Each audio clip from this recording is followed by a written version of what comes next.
this was the meeting from The last last time, March of 23. So they had 227 spaces. They have 182 actual. They're sitting way under. This was a note that said we need to confirm this because Greg's notes from this meeting said you need to verify the 28 employees. Now, the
Testing, testing.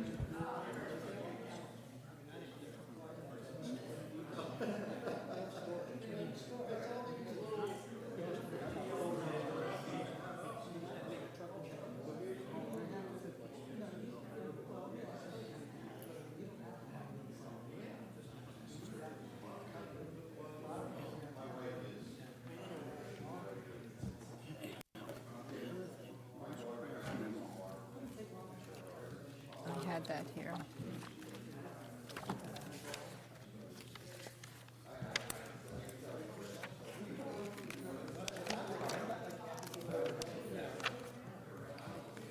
Here.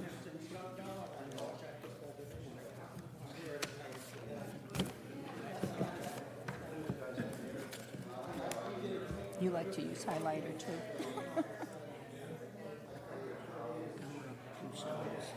Yeah. This was 227. Now we're almost 100 spaces. That's what I was talking about. Now, the issue is, they say,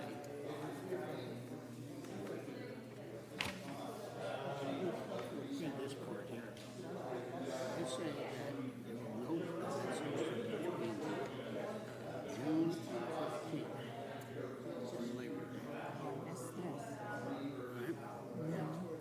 Their original proposal was, we won't use the wedding venue for that for the season. We'll only use it for the whole season. However, they made it 11-month term.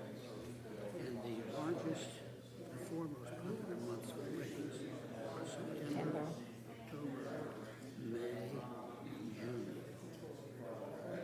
Which means that you're going to have weddings all the way up to here. You're going to have weddings and full houses in the motel. It's going to create I know what it's going to create. Yeah.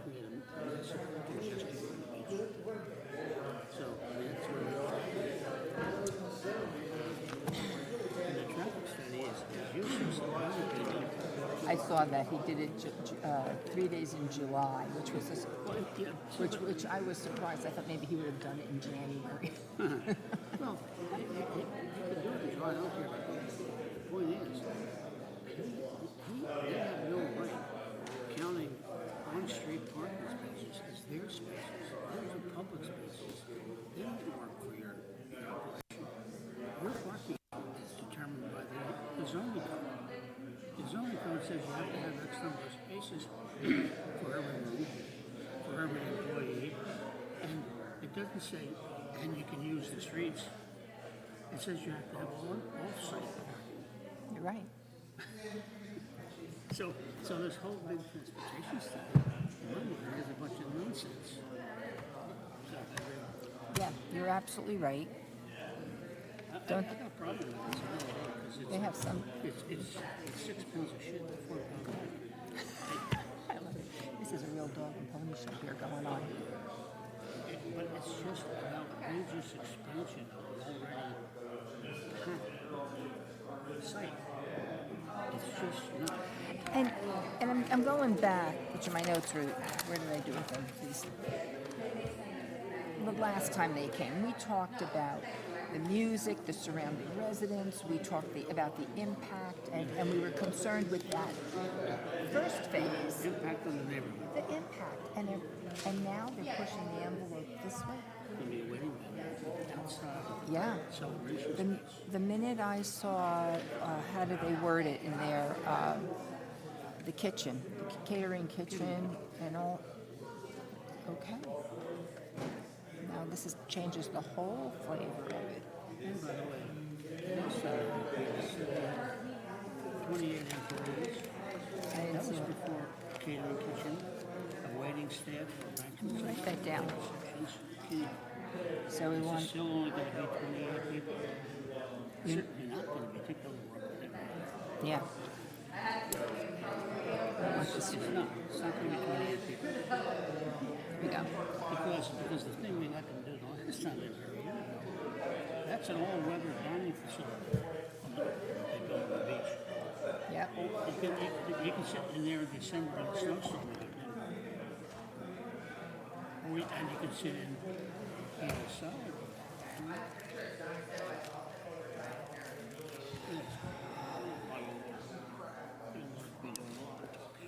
Okay, I'm gonna get this pen going. Here we go. How are you? 28 employees.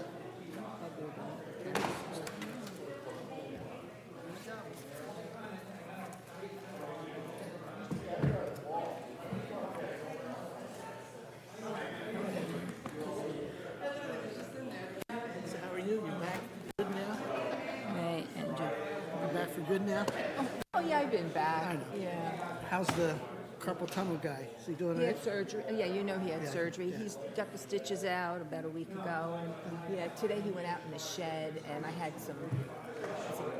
We're too old now. We got to pull crap and get rid of it. We're never going to use some Right. of that stuff. Did he overdo it?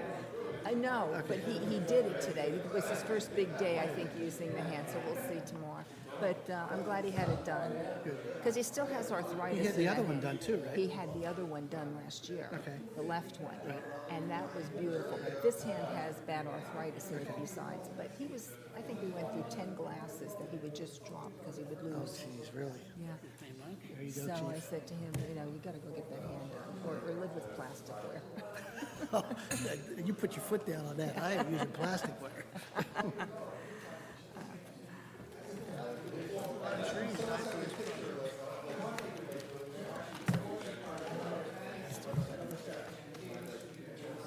Okay, May and June for weddings. Off.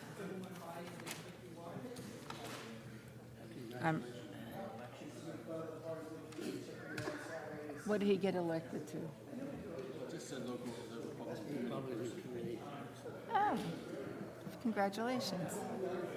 Is that working for Curtis now? No, is that part of it? Indirectly, yeah. We're just supposed to pass out information. You guys want some more? We'll put signs out when we get a picture.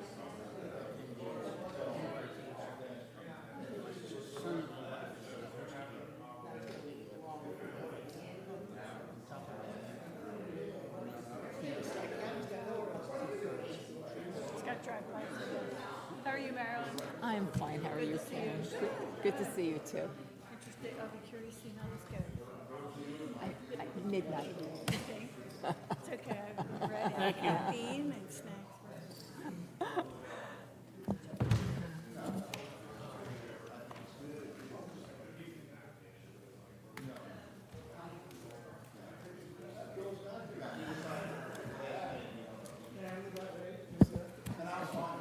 So we have the employees, we have wedding, we have on-street parking. Those are some of the things we definitely want to bring up. There's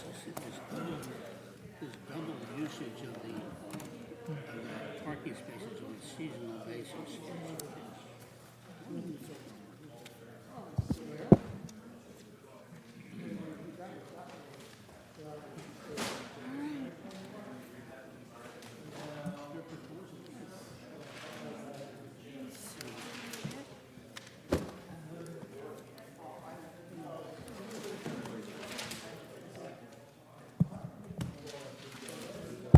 Yeah, so where did we see that?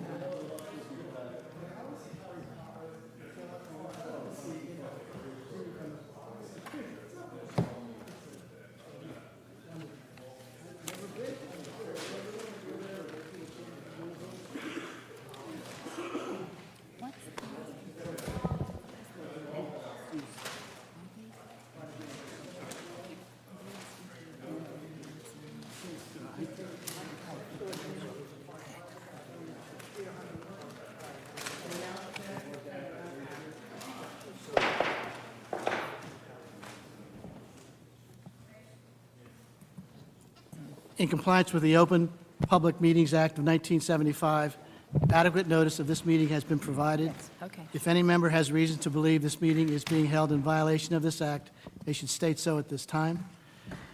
Pledge of allegiance, please.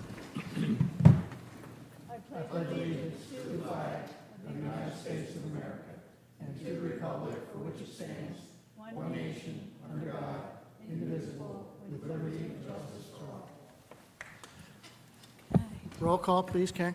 Yes, Mr. Bezaire, Mr. Jones, Here. Ms. McCorkle, Here. Mr. Crowley, Mr. Gorgone, Here. Mayor Mullick, Councilmember Yeager, Here. Mrs. Reed, Here. Mr. Lundholm, Here. Mr. Bedussis. Here. Mr. Crippen. Okay, first item up, we've moved this around a little bit. We have a resolution to approve later on, but we have to have a discussion first on the Cape May Creative Placemaking Plan for Sustainable New Jersey. We all have that in our packets. Anybody have any comments to make? Yeah, I have a couple of Go ahead, questions. go ahead. If I may. Kind of an editorial thing. In it, it refers to MAC as the Mid-Atlantic Center for the Arts, and they've changed their name.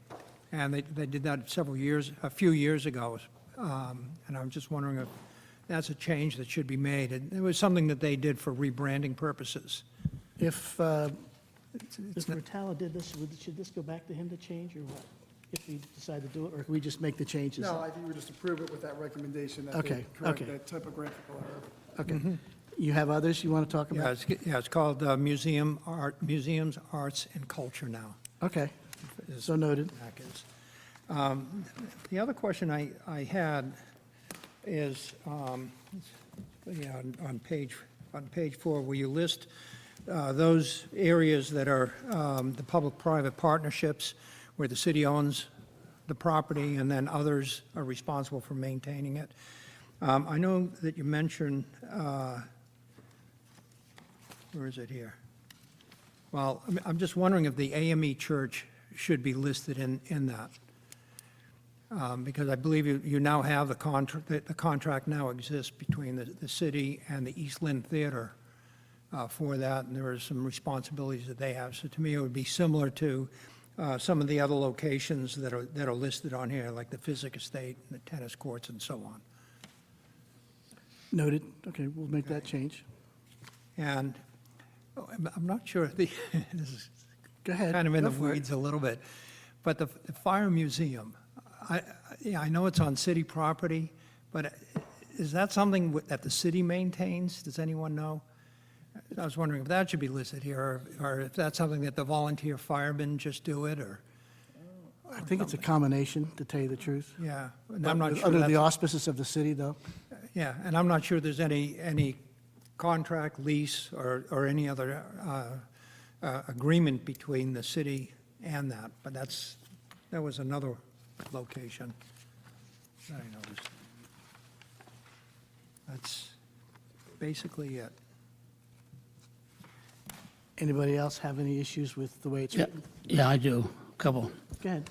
Actually, I want to make a recommendation that we not act on this tonight, because this report, there's a lot that should be in this report that's not in this report. This was a document that was prepared originally in 2009 as a part of a planning process, and over time, it's been tweaked a little bit. There's been some additions made to it for this year, but there's an awful lot that it doesn't say that it ought to be saying. I think we should, whoever's in charge of writing this or updating it, I think we ought to send it back and get an update.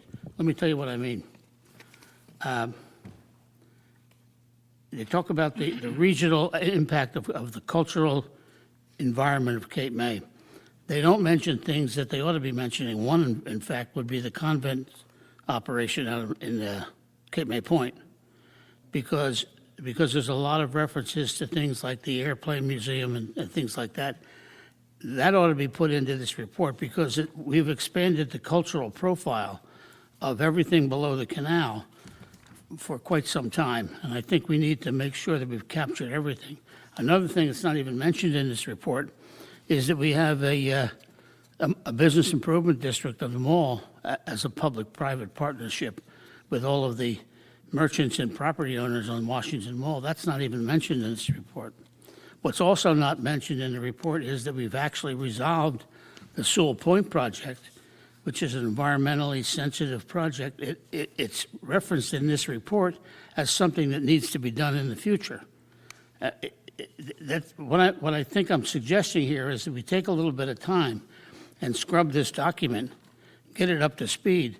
The other thing, one of the things that's also not mentioned is they talk about the two parks. They're talking about the two parks. There's no mention of the Kiwanis Park, which we've just spent a lot of money on, and it ought to be part of this report as well. There's lots more that we need to go around the city and make sure, for example, it doesn't mention anything about the city's excellent website, which is a communication tool that they recommend be done. It's already done. They don't mention the fact that the city is regularly informing our people on the Facebook pages. The report talks about the tourism utility as if it were an administrative function. It's not. It's a fiscal device. The city has taken a lot of time to restructure that whole area of tourism, the convention hall, recreation, into a whole department, which is not even mentioned in this report. We need to make sure that when we send this document, and there's a committee that was formed just recently in January 2024. I'm not sure they've ever met. I'm not sure they've ever said, what's the document look like? What's the plan look like? And I think that if we are going to send up to the council a recommendation that we endorse this plan, we're going to look a little silly if we endorse the plan it doesn't have this much stuff in it. So I suggest we not move this tonight and get somebody who can help us rewrite this thing, or at least upgrade it. That's my thoughts. I agree with my colleague. It looks like this document is outdated.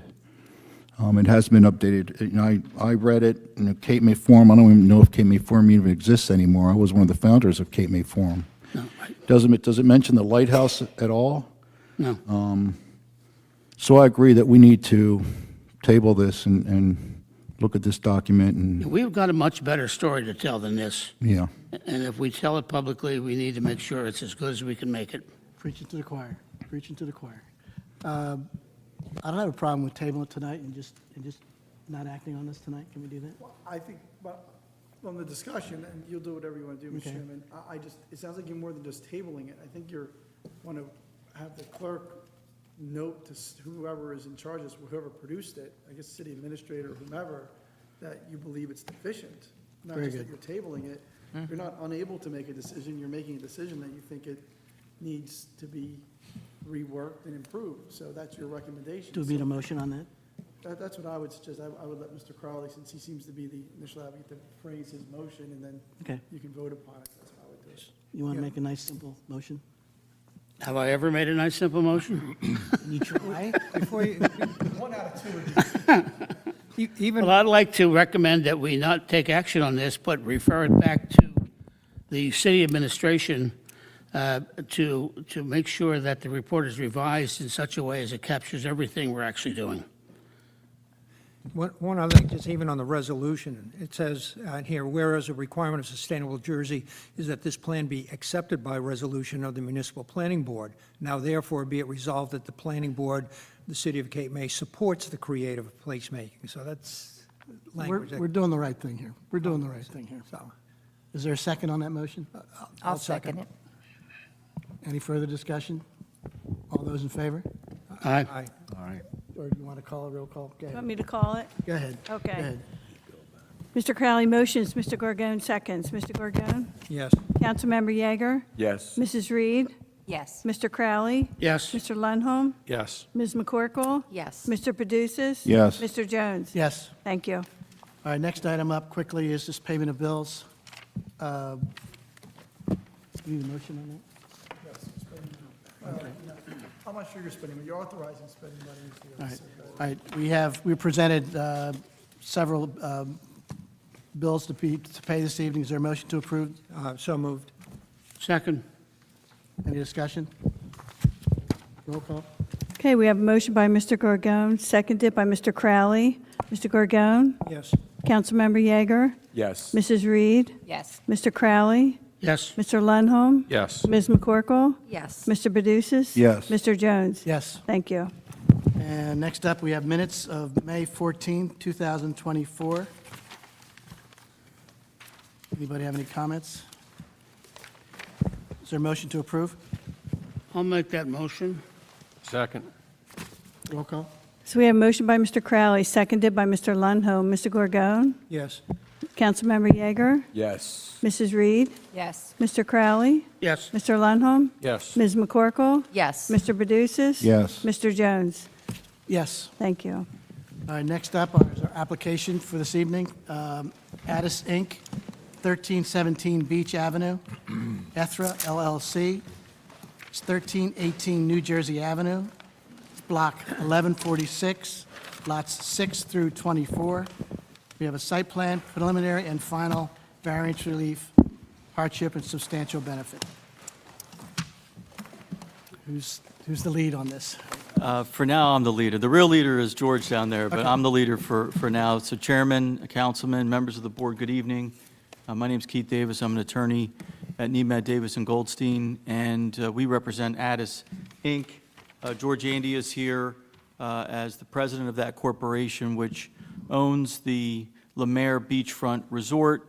As you've indicated, Chairman, we're here for preliminary and final major site plan approval and some variances that I'll describe in a moment, all of which we're seeking in order to upgrade Lemaire. There are 51 hotel units that were built in 1998 that are in need of modernization. The proposal is to replace that building with a new building. There are no new hotel units that are going to be established as part of the plan of development. It's 162 units now, and it will remain that as part of this proposed plan of development.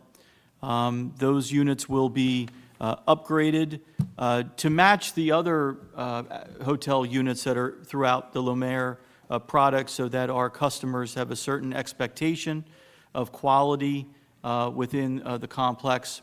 And as you'll hear from Mr. Andy, those new 51 units are going to be more accessible from an ADA standpoint and also operate more efficiently in terms of operating the overall hotel. The other aspect of the project is there's the existing beach house, which is an existing detached structure that was approved by an owner before the applicant, Addis. It was acquired in or about 2017 and has operated with 2 transient units within that structure. We're proposing to demolish that structure and in its place construct a event center, which will be suitable for 202 seats. We'll have kitchen facilities for special events, corporate events, weddings to take place. We have stipulated in our application that that event center will only be utilized in the shoulder season. It will not be utilized in the summertime months. So after Labor Day and to June 15th is when the event center would be utilized. Outside of that time period, it will be completely dark and not be utilized. And the intent of this is to obviously encourage events here in the city of Cape May, but also to keep the employees that are currently at Lemaire employed for more of a year-round standpoint, so that there are events when the hotel occupancy is not so great in, and around after Labor Day and through the springtime months, in order to keep customer traffic coming in and create some synergy within the Lemaire Beachfront Resort. As part of this, and we think this is a betterment, obviously we are in a zone that permits this use, but there are residential neighbors around us. The beach house has had some activity in the front, which has created some noise and other issues. We think by eliminating that and cutting off one of the existing driveways associated with the beach house will reduce some vehicular movements onto that street. As you'll see from our landscape plan we're going to present, there's additional landscaping that's being provided along the New Jersey Avenue frontage, all of which we believe marks a betterment to the neighborhood and to the community with the plan of development that we are proposing. There's two variances we noticed for. The first of which is building height. But as we were talking before the meeting tonight and looking at the ordinance requirements, we think there's an argument that perhaps that variance is not even needed, but we did seek it conservatively. It only relates to the parapet wall of the structure, which is there as an architectural appendage to visually obstruct the mechanicals on the roof of the dwelling. And your ordinance has specific language which appears to exclude that portion of the structure from the height definition. So to the main portion of the building, we comply, we're within 35 feet, but we did conservatively seek that variance. It is within 10% of your 35-foot height requirement. The second variance that we're seeking, and these are both C variances, of course, is for parking. You have a requirement based upon the number of hotel rooms, the number of seats, and the number of employees within the facility that we do not meet. There are 182 accessory parking spaces currently, and that is what we're proposing to retain.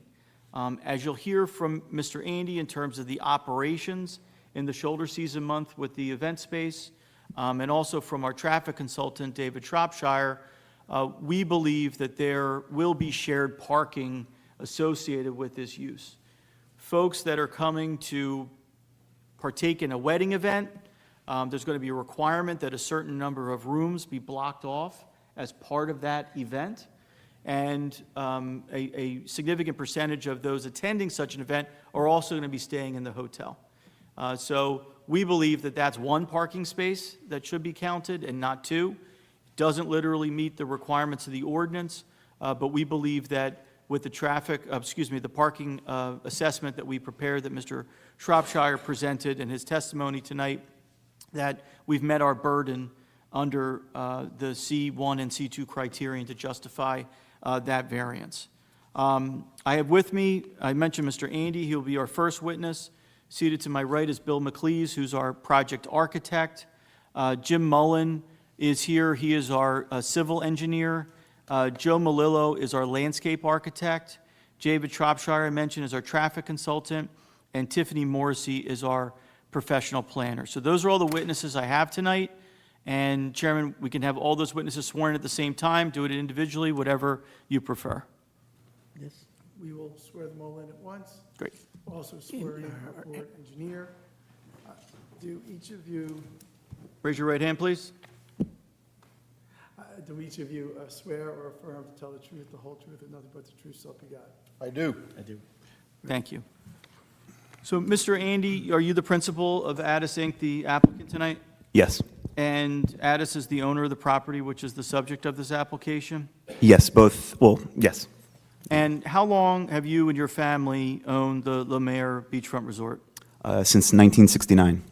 And the hotel has existed, obviously, going back to that year, correct? Yes. Yes. So maybe just give a broad overview. Why are you undertaking this project at this point in La Mer's history? Sure. Over the years, we've gone through many renovations. The one we're talking about right now was kind of our first one into the new era. That was done in 1998. And our MO has pretty much been every year we try to do improvements. We try to, after every season, we look back and we say, hey, what can we do to improve on the property and the facilities? And so we pretty much have a pretty good track record, I believe, in kind of establishing that. We did that wing building in 98. We did the main building in 2006. We did our laundry building in 2010. And our most recent one, we did the restaurant wing back in 2019. We completed it. And the reason we're coming today is because when we got the prior application at the restaurant, which was in 2015, we didn't own the beach house at that point. It was owned by a different owner. And so we acquired it, as you mentioned, in 2017. And so we looked at the overall footprint, and we said, okay, what can we do to, make this consistent across the property-wide? And that's how we came up with this application here. Now, with respect to the beach house, do you think there's any betterments to the neighborhood by demolishing that structure and replacing it with the event space, and why? Sure, yeah. So we had another application not too long ago about the ice skating rink that was directly, it's on New Jersey Avenue, directly in front of some of the neighbors behind. And, they voiced some concerns, and we heard that, and we understood where they're positioning, their sound echoing from the beach house, which deflects from our laundry building. There's light from the parking lot. And so we took all that and we said, okay, how can we improve this? And that's what we hope to demonstrate here in application by providing buffer, eliminating the beach house itself. And basically, you're not going to have any guest or really interaction or interface geared geared towards the back or to the neighboring, to the neighborhood. So we think net's an overall improvement, both, and I'm trying to say this unbiasedly, it's an improvement both from a sound, lighting, and visualization from the neighborhood. You're literally, we're designing this so you don't see it. Right. And the driveway's being eliminated by the... Correct, yeah. So currently, as it stands, there's 3 driveways. We're going to eliminate 2. And just one is going to be remaining. The 51 hotel units that you are demolishing and replacing, talk about the existing units. Are they Sure. dated? Do you have some issues with winterization? Correct, yes. So they're dated. We haven't done nearly as much renovation over those units, and there's several reasons for that. The building there was built when we got the approvals for way back in '98. At the time, there wasn't requirements to build up. They actually wanted us to build at the crown of the road. And because of that, all the piping underneath is exposed. It's not weather resistant, or weatherproofed. So come wintertime, we basically have to shut that building down, because if you were to enclose all the exposed piping underneath there, you wouldn't be able to drive underneath. So that building, for all intents and purposes, shuts down in the wintertime. So we lose those 51 units. They basically, we just shut it down and becomes storage. And the new units that you intend to establish will be of high quality and match your other hotel rooms throughout the complex? Correct. We want to keep that consistent with our current standard with the other units that we have right now, which we have plenty of availability of photos on our website and testimony from our guests. With respect to the event space, obviously you think there's a demand for event space and holding special occasions within your complex, correct? Yes, correct, absolutely. Do you also see it as a support to the convention center in order to provide not only quality hotel rooms, but additional meeting space? Sure, there's definitely synergies with that. And fair to say your organization supports other restaurants and businesses throughout the city, and do you see the event space adding to that? No question. You understand that your application voluntarily agrees to restrict usage of the event space from after Labor Day through June 15th, correct? Correct. It's going to be completely dark during the summer season, correct? Correct, yeah. Okay. And that's only, obviously, the hotels are going to be open, hotel units are going to be open, but not the event space. Correct.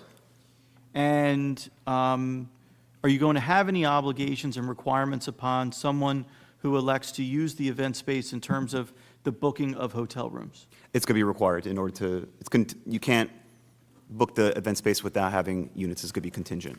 And why is that? Is that, You know, the economics of it are driven by hotel or renting the hotel unit. So, you know, we're not in the business of event space, we're in the business of renting the rooms out, and so it becomes hand in hand. okay. So when you're operating the event space, you also have a restaurant on site as well, correct? Correct. And the hotels, have you estimated the number of employees that you'll have on a max shift?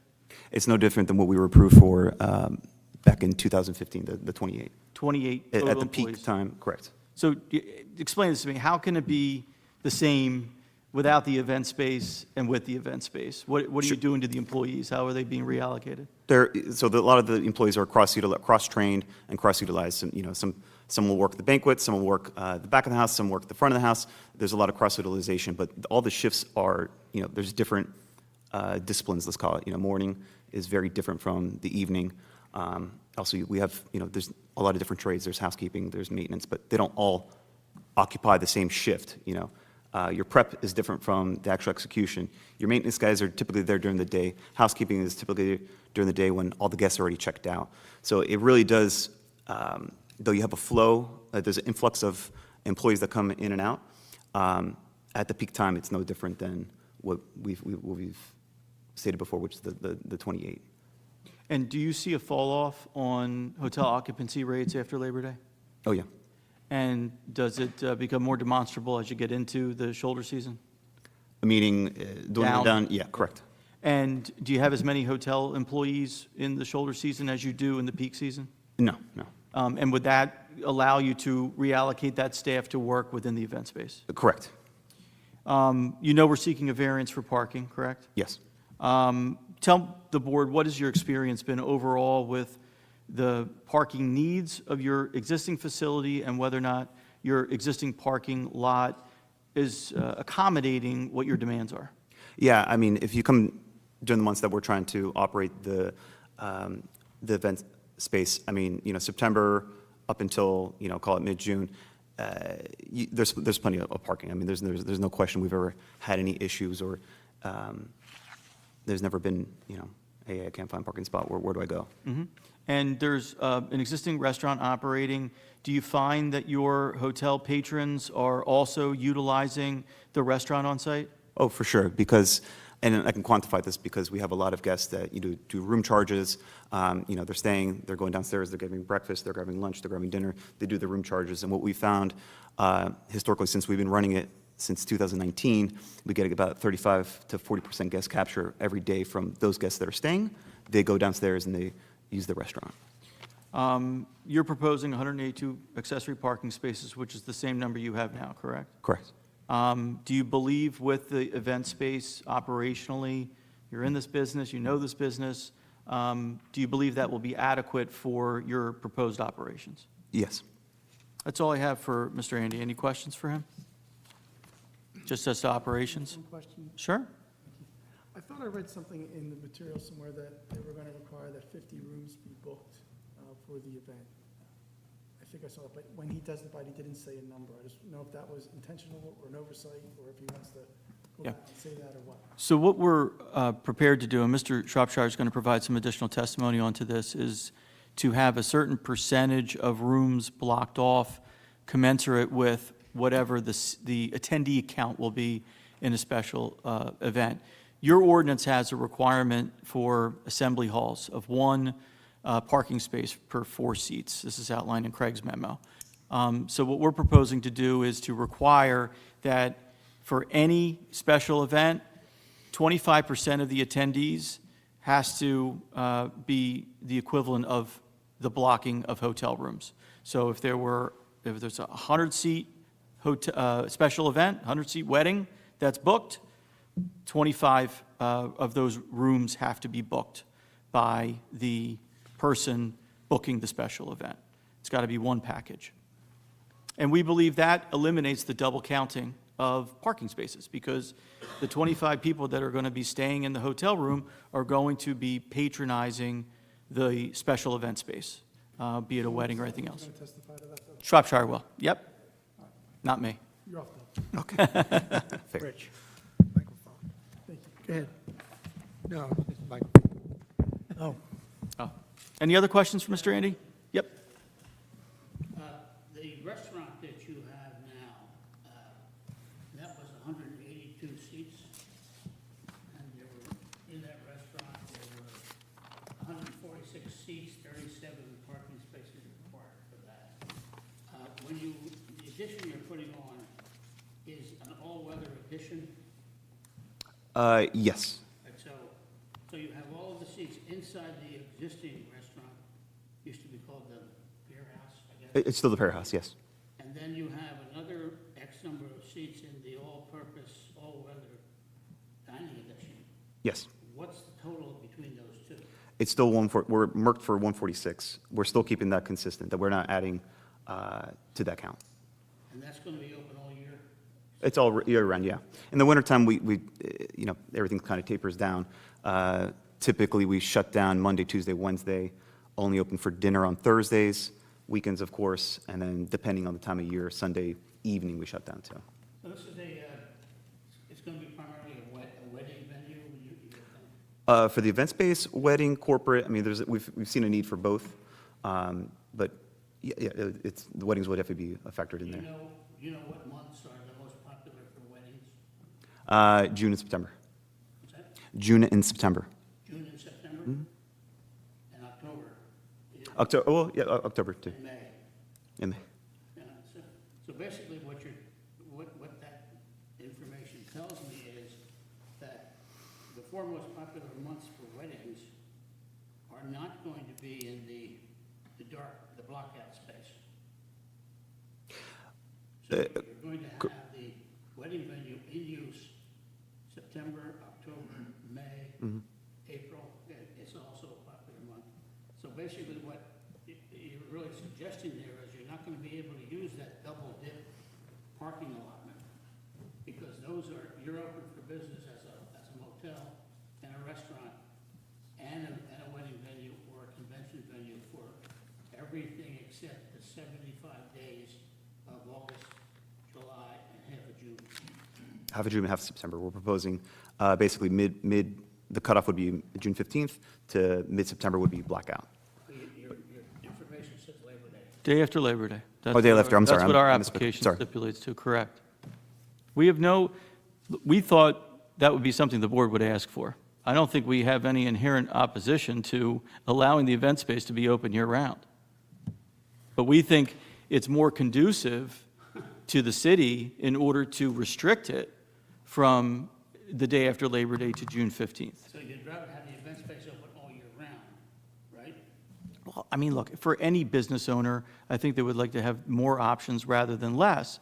But it's our belief that from a parking demand standpoint, an employee standpoint, the peak time to do events and special events and weddings is in the shoulder season, because that's where we need to drive additional business coming to the property that is just not there right now. Yeah. You're the operator, And so I don't want to put words in touch your on that, yeah, the months you're talking about for May, April, June, September, October, those, we're not sold out. I mean, July, August, those are the highest occupancy months. So we're trying to augment those slower times of the year by introducing this. So Do you have a spreadsheet on occupancy rates for a 12-month period? occupancy rates or occupancy? Occupancy, how booked are you? Sure. Yeah, I mean, it's, obviously, we don't want to share all the, proprietary information. It's proprietary data, but we have general numbers. Yeah, Right, no. right. But the trailing couple of years, we look back and just to dust off all the information. We never hit more than 75% to 80% on average in September, and then that drops down another 5% come October. So even in those months, we don't fully sell out. I know in town, it's a whole different story. You have there's a lot more activity on our end. What we've experienced, even especially if you just take out COVID, we never really hit those full occupancy even in September. I mean, we'll get 100% on Labor Day. Weekend after, maybe once or twice out of the whole entire history, we had a full sellout. But we never hit the 100% occupancy during those times. September, what do your May and September look like? So for simplicity's sake, it's kind of like a bell curve. So September, for the shoulder season, is definitely the busiest. June is slower than September, and you can see that by the sales tax numbers too. It goes August in terms of highest sales tax to lowest. It goes August, July, September, then June, and then it's kind of a tide depending on weather with May and October. Yeah, correct. And when you mention sales tax revenue, you're talking about the sales taxes that are attributed to hotel bookings.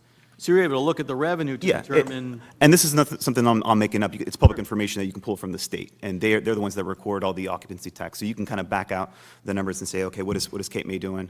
And you can see you can see what those the hotel occupancy tax revenues are. And you've looked at the aggregate revenues over the last couple of years, and it's actually gone down a little bit over the last couple of years. Correct. If you factor in the 1% increase, if you take that out of the equation that was in effect 2 years ago, yeah, it's not up, it's flat down. Okay.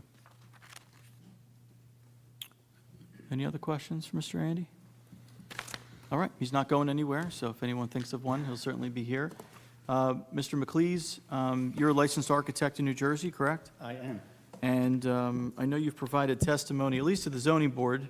Yes. In Cape May City. Planning board as well, I believe, for the Marquis de Lafayette some years ago.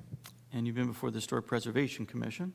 Yes. And you're familiar with the Cape May City zoning ordinance and its master plan? Yes. And you've been accepted as an expert in architecture before other land use boards in the state? Many.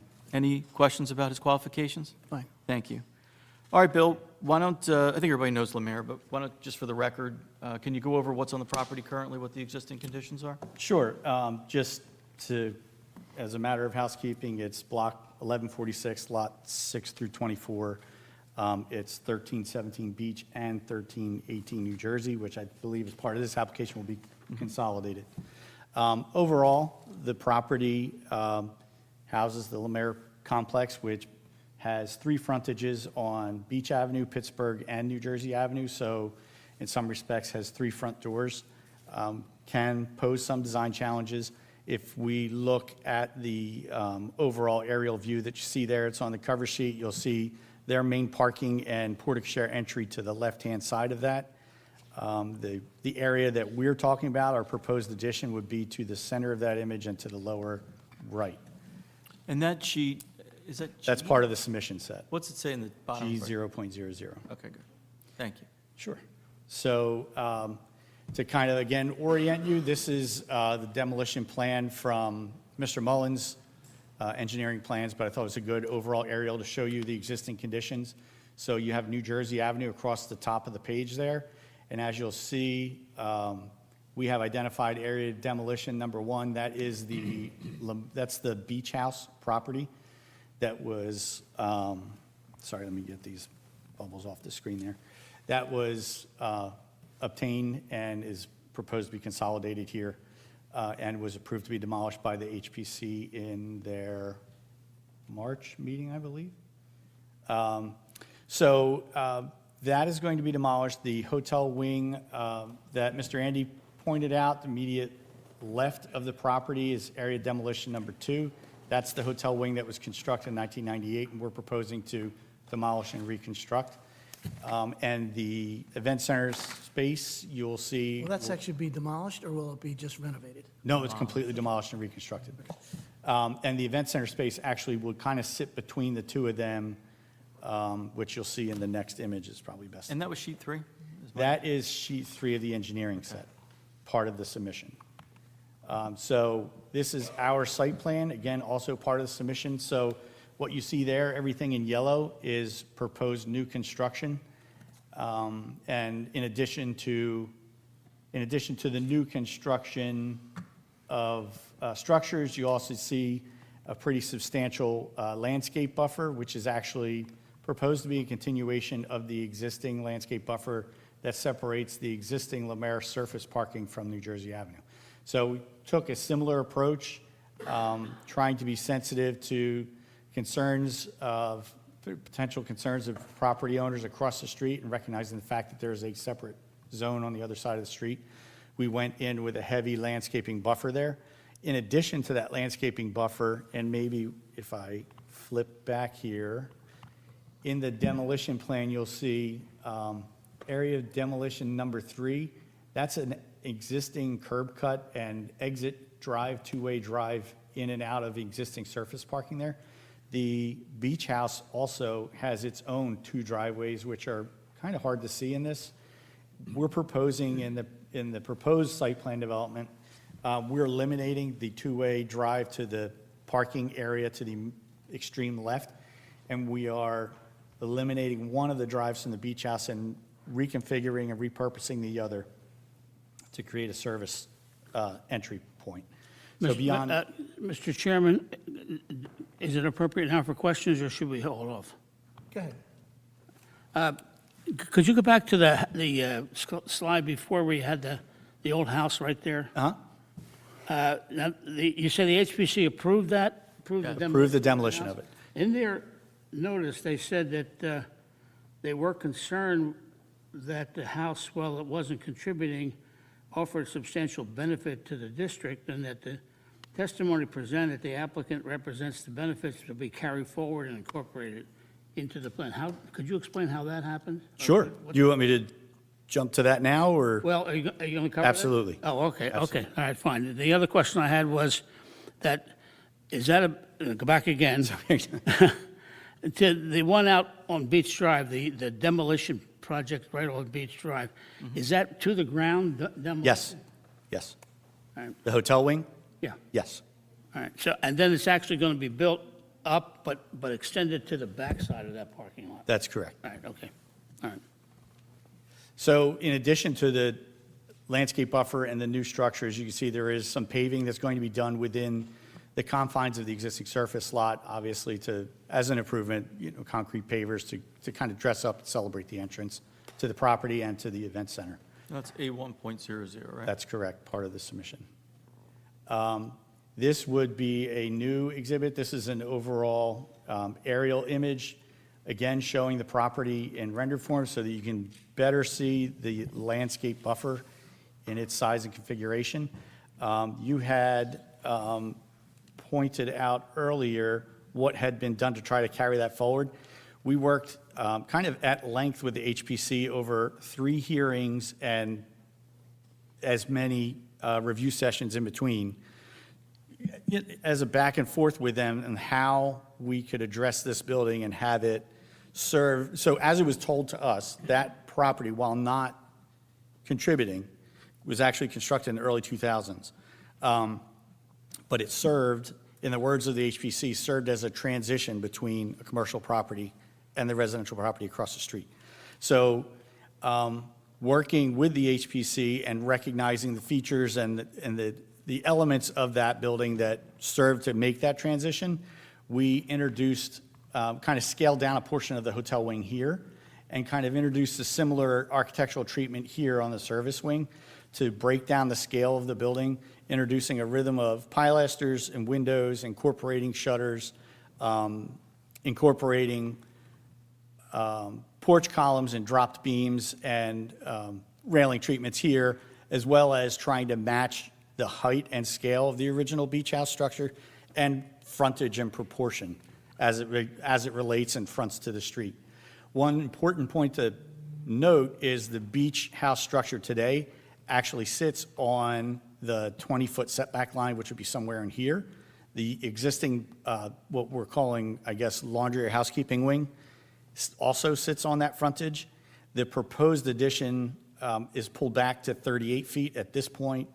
This portion of the hotel wing also shares that 38-foot setback. And the event center, the bulk of the event center back here is in excess of 100 feet from the property line. This would be more or less the beach house lot, which has no function other than planting and green space. Would that be used for receptions or? There's actually no access to it. How many HPC meetings did we go to? We went to 3 hearings and we had 3 work sessions between. So you met with not a majority of a quorum of the HPC, and you hashed out some of these issues. That's that correct. led to this plan. That's correct. And it ultimately resulted in preliminary approval being granted. That's correct. That's correct. So, moving forward, the building, sure. Can I have a quick question? Absolutely. There's 2 driveways in that There is. So you're right. If we go back to here, there's actually 4 driveways in this image today that open onto New Jersey. There are 2 Lemaire drives, and there's 2 Beach House drives. Okay. We're proposing to go down to, I'd heard 1, but yeah, there's so 2. we're going down to 1 service drive and the existing drive from the surface parking onto New Jersey. So we're eliminating 2 drives. All right. So going forward, really, the property breaks itself down into the hotel wing and the event center space. Hotel wing sits over this portion of the parking, and the event center space basically sits in here. And this would be our service wing, which abuts up against the existing laundry wing. So when guests are arriving, you're arriving the same location off of Pittsburgh, coming through the porte cochere, and we have drop-off space here with a entry that's been created for the event center space, which you'll see in more detail. So entering in, you will come in to a lobby lounge space with supporting restrooms, and then there's a connection either via elevator or stair up to the event space. It's probably a good point to point out now that there's an image of what the event center entry looks like, which fronts on the surface parking This is area. a new exhibit, right? That's correct. So let's mark this as A2, the colored 3D image I marked internally as A1. Can't put a sticker on it, but I think Mr. With the King and I... Bentley in it? What's that? With the Bentley? With the Bentley in it, yeah. Well, it's going to be a very high-end event space. So is that the lettering that we're proposing on the... That would be the signage that we're proposing over the entrance. If only it were that easy. And that's This to back- give you a sense of, this is obviously a work in progress, but just give you a sense, this is the lounge space on the ground floor. All right, mark that as A3. Yeah, so you'll see in the distance, there's the spiral stair that takes you up to the event space. The elevator would be behind this wall, bathrooms here. I have a question. Yes, I missed it. Where would your supply trucks be coming in? I'm sorry? The supply trucks? Yeah. Where would they be coming in? Can you go back? Sure. So if we go back to the site plan, we've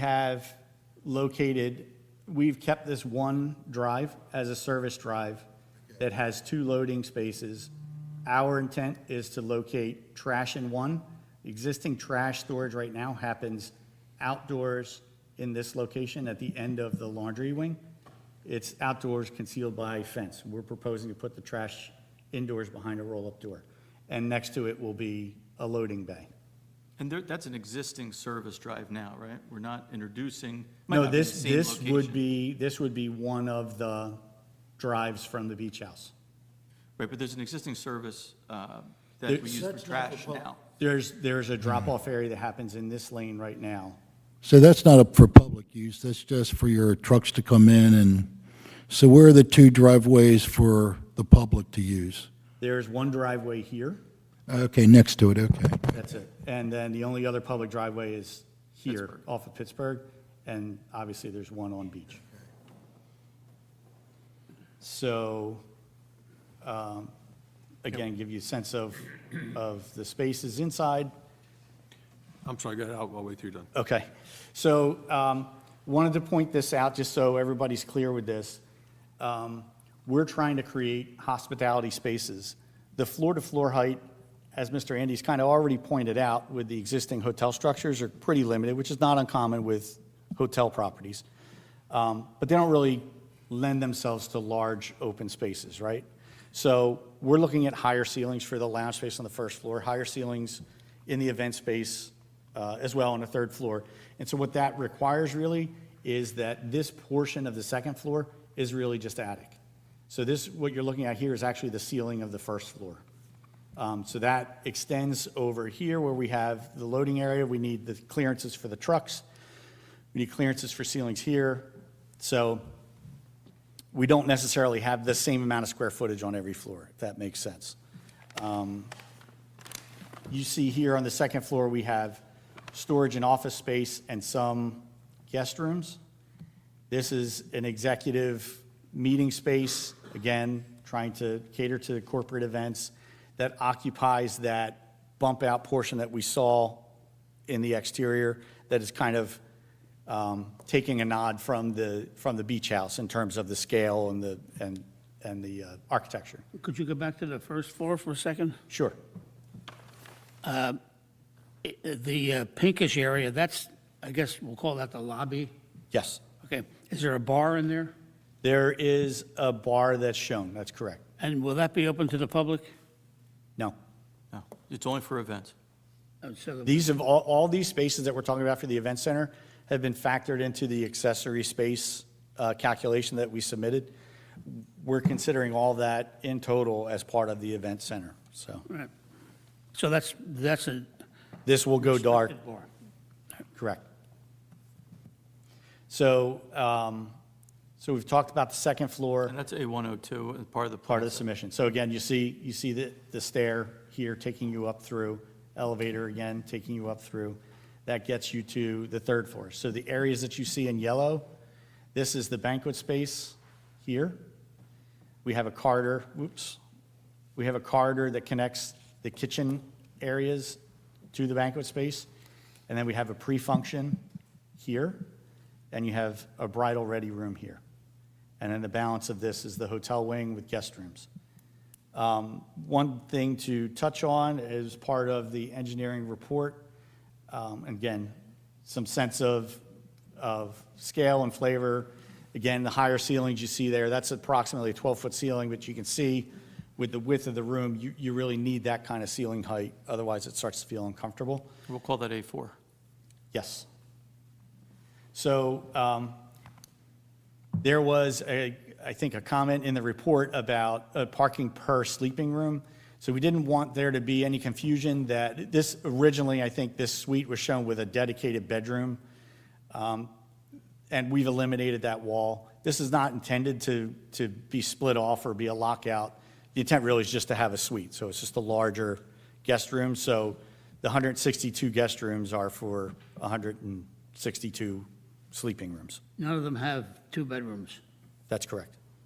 And do any of them have, you plan to have any with pull-out couches for sleeping? We hadn't talked about that. We do, as of right now, we do have, in the existing hotel, we have some bedrooms that are king and a pull-out, two queens and a pull-out, so that already exists right now. And that's something you would incorporate into the 51 units you're replacing. Oh, yeah, the one that we're knocking down already has that existing. Okay. Yeah. Is that A5? That Yes. was A5, yes. That was a And we'll include that. sample floor plan of a sleeping unit. Right, correct. So this is the top floor. Again, you see attic space over the kitchen. Obviously, we've got ductwork, hoods and things like that we need to get out of the building. So cavity space needed there. We have attic space here above the event space. You'll note the two rectangles, those are actually skylights. So they open up through to the roof to get some daylight into the banquet space itself. And then the balance, again, of the hotel wing is occupied by guest rooms. Exterior elevations, I think you'll see, we were trying to stay as true to the existing structure as possible, not trying to define it as something other or something different, but really keep a consistent architectural approach throughout the property. In the top elevation here, this is the New Jersey Avenue elevation. So you'll see the existing laundry wing here, our service wing here. This is that portion of the building which is in excess of 100 feet back from the property line on New Jersey. And that's the, the banquet space. And then you have the hotel wing here. And again, you can start to see that language of the beach house here with the stacked decks and colonnade. One thing to point out, which maybe we can look at this next slide for, or two slides. So these are the other exterior elevations overall, rounding out. This is Beach Avenue frontage. This would be the, I'll call south, but I believe some people call west, if I remember correctly, lot line, our side yard line, showing the hotel wing. We have some enlarged elevations that were included in the set, and the reason I wanted to draw your attention to that is, if you look at this one, this is an enlargement of the New York Jersey Avenue elevation, and in particular, I'm highlighting the hotel wing. So again, you see that breakdown of the scale in the center. We've also incorporated, let me back up, screening, which my mouse is not cooperating with, so I can't point out. But at the ground floor, we've incorporated screening and louvers around the parking areas themselves to kind of screen the parking area from the street frontage and kind of control the visibility of the cars, some of the noise, and you know, obviously we need to light the parking area below there, and I think you'll hear testimony from Mr. Mullen that there's no intent to exceed whatever the existing lighting levels are, but we thought we would do what we could to try to help to buffer that. So that's what you see there. To the left of that image, you will notice that there is a gate that is in front of the service area. So that gate actually adds an additional kind of a screen or a spatial layer between the street frontage and the loading bay. So we've spent a great deal of time talking to the historic folks and working through what that's going to look like. And we'll come back to this, but I thought it would be good to look in the top right, you'll see an enlarged view of that. So what we reconciled was we need to be able to handle delivery trucks, and we want to make sure that we have the height to do that. So we have a 14-foot door there shown, but it's going to end up being a custom fabricated door meant to look like a carriage house door, basically. So that's what you see in the upper right corner there. And then in addition to screen that, we're going to have a sliding gate, which you see in the top center with the bubble around it. So we're going to have brick piers on either side of the service drive with an aluminum sliding gate, which will bipart when delivery trucks arrive. That has also been provided with, and you'll see more images of it as I go forward, that's been provided with a trellis, which kind of bridges that gate and the service drive. And the intent there really was to be able to create that linkage and continue the landscaping that buffers the entire property from Pittsburgh to our south or west side yard line. So as we look at images here, this would be A6, Yes. which would be a perspective view from New Jersey Avenue, more or less located on the sidewalk. So you're seeing there the hotel wing with its articulation and a heavy landscape buffer. And then beyond, above the buffer, you see our service wing and then the existing Lemaire laundry wing. The existing parking underneath the hotel wing, There, it stays the same? I mean, in distance, It how does. far? It stays the same, right? That's correct. Okay. Yep. And there's, I believe, existing plantings between the hotel and that lot line, and there's an existing fence there that I believe, well, I don't believe, I know that we're going to have to replace after they're done the construction activities, but that's the intent. Also, to point out, and I'm sure we'll get into it more when we go through the zoning schedule, the existing hotel actually sits 9 feet and change from this property line, and we're proposing to rectify that and meet the 10-foot requirement there. So right now, it's non-conforming, and we're going to conform. That's correct. So this is a view from the opposing side. So this is looking south along New Jersey. You'll see the biparting gate in the lower left corner and that planting trellis extending over and above that drive. And you see there beyond the hotel wing, and to your immediate left is our service wing. These are all consistent with what you said you would do for HPC? These are the exact images we show the HPC, yes. In all of this there's a lot of noise with events, bands, DJs. Are you incorporating high-quality building materials to buffer that also? Because that's a residential area. Yes, absolutely. So the answer is yes. So the event space itself, actually, I'll show it to you again. There's actually a corridor that separates the event space from the outside of the building. So there's a corridor between the outside wall and the event space. As a matter of course, with hospitality properties, especially like this, we always go over and above with the wall design, not just a stud wall, but additional insulating members. There's pieces of, without getting too technical, there's pieces of metal that you put in walls like that that will actually allow the drywall to move on one side, but not transmit that vibration through the wall. That does a great deal in separating that noise. So we're fully expecting to have that design included in the banquet space itself, but then we also have the opportunity to incorporate it in the outside wall. Thank you. Sure. And that's A7, which shows the loading lane and the balance of the building That's along correct. New Jersey Avenue. It also shows the landscape buffer that we're talking about, which at a minimum, I did a quick couple measurements just to kind of give you a sense. At a minimum,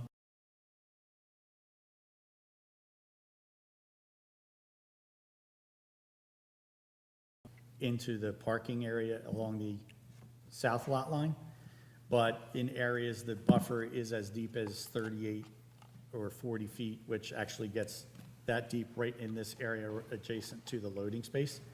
And that's not factoring in the lawn behind the buffer area, which technically you have a landscape buffer between the property line and the banquet space of over 100 feet. So there's a good distance between the banquet space and the frontage along New Jersey Avenue. Will that gate stay in the same location of where you're showing it, or is it going to be relocated? So we discussed the gate with your engineer prior to the hearing, and we were a little unsure if it gets interpreted as a fence or is it an accessory structure. And I think what we've resolved is we're going to pull it back so it's at least 20 feet back, so it's honoring the setback requirement. And we'll make those modifications and include that in any successive submission. All right, this is another rendering. We'll mark it. Mr. McLeese, aside from the fact that it complies with the 20 feet, is it a reason to have it, is there a better reason to have it where it is there? I mean, aside from just meeting the, So- what's the best design? I mean, is it a better zoning alternative to have it where you have it, or? No, I think that we can accommodate moving it to 20 feet. Okay. And we're happy to do that. We can make that adjustment. So, HPC did bring up that they want to have a certain length truck. the magic is, we want to fit a 55-foot truck behind the gate between the loading dock, where the loading dock drop-off is in the building, and the gate. So if we have to move the dock a little bit inside the building, we can do that. So you can accommodate that and move the gate. That's correct. So the design logic behind this was that you would fit a tractor trailer behind the gate with the gate closed. The door would be open, right? And it would fit between the edge of the loading dock and the backside of the gate. The loading dock is inside the building. It's inside, That's so correct. so the trailer would be inside the building? In the circumstance of a trailer truck, yes, the trailer truck would stick out of the building, but that. The truck part would, but not the Correct. trailer. But that would be infrequent in terms of delivery frequency. The vast majority of their deliveries are going to be vans or 35-foot trucks, which will fit with the door closed. Is that gate there, is that going to be where the trash gets picked up to? That's correct. So that would be like a daily occurrence, a trash truck backing into that? George, what's your frequency of trash pickup, and what do you anticipate in terms of loading? In peak time, we get it 3 times, because we have a compactor for the hotel. It's 3 times in peak season, so we anticipate 2. And the storage of that trash on site until it gets picked up is behind that lattice? Yeah. Actually, today it is. Today, it sits outside behind that lattice. We're proposing to put it inside the building and eliminate the outdoor storage. Inside behind those barn doors? Correct. All right. And that's A8? Yes, And the market is A8, okay. that's correct. A7 was the perspective of the loading gate, I think, Aaron. We put this view in just obviously because we're reconstructing that addition. It's not, in reality, going to look very different than what's there today. I mean, obviously, it'd be somewhat different because we're redesigning it. The thing to point out, probably, today, this wing sits a couple feet lower than the adjacent wing that you see on the right-hand side of the screen. And so you can imagine the complexity and challenges that poses operationally, from an accessibility standpoint, and so forth. So we're proposing to align these floors so we don't have that issue to contend with. It also restricts, the current one restricts your height of vehicles you can park Correct. there. That's correct. Right. So that's A9, which shows the, Shows the hotel wing from Beach Avenue. Mr. McLeese, can I have you pause there and just Sure. ask you a question? So we had an informal discussion about the building height, Yes. and the definition of building height, and it excludes parapets. It's measured to the flat part of a mansard roof. This building's a little unique. Yes. Normally, the parapet comes straight up from, the building and just hides mechanicals. You actually have a sloped roof. Correct. And then there's like that actually hide, it's kind of is the. It is the parapet. It is the parapet, right? That's correct. So it's a sloped roof parapet. That's A little different than what we deal with, but I still believe that the building height would be measured to the flat part of the roof. And I actually like this architectural design. It fits much better in the Cape May than just a straight wall. Than a straight parapet. Yeah, so. Right. But the discussions that we had is, I'm not necessarily convinced that they need a building height variance. Can you tell me, where is this definition? I mean, I admit that I'm surprised that a parapet doesn't count the height, because the people on the street, the people who look out their windows, the parapet's as much in the way as any other part of a roof. So how high can a parapet wall be? Can you have a 14-foot parapet wall? I No, just, it doesn't- where's this it doesn't- definition? It doesn't specify how high the parapet can be. Leaves it up to the board. Yes, exactly, but it's in the What is- definition of building height, and I'll read it. 525-4, let's see here. Building height. The vertical distance measured from the mean level of the crown of the road in front of the building to the highest point of the roof deck for flat and mansard roofs, or to the highest ridge line of pitched roofs, and then it goes into for pitched roofs, et cetera. So that's the main portion of that. To my knowledge, there is no maximum parapet height. there's also a section under Common Development Standards, 525-59. It says, except in the R4 zone, which we're not in, the height limitations that set forth in this chapter shall not apply to church spires, belfries, domes, public towers, windmills, chimneys, smokestacks, flagpole masts, aerials, elevators, tanks, or other projections neither intended nor used for human occupancy. And the parapet wall behind it, Bill, it's open, right? Right, it's roof. That's right. It's all open space, so it's not intended for human occupancy, It is correct? not.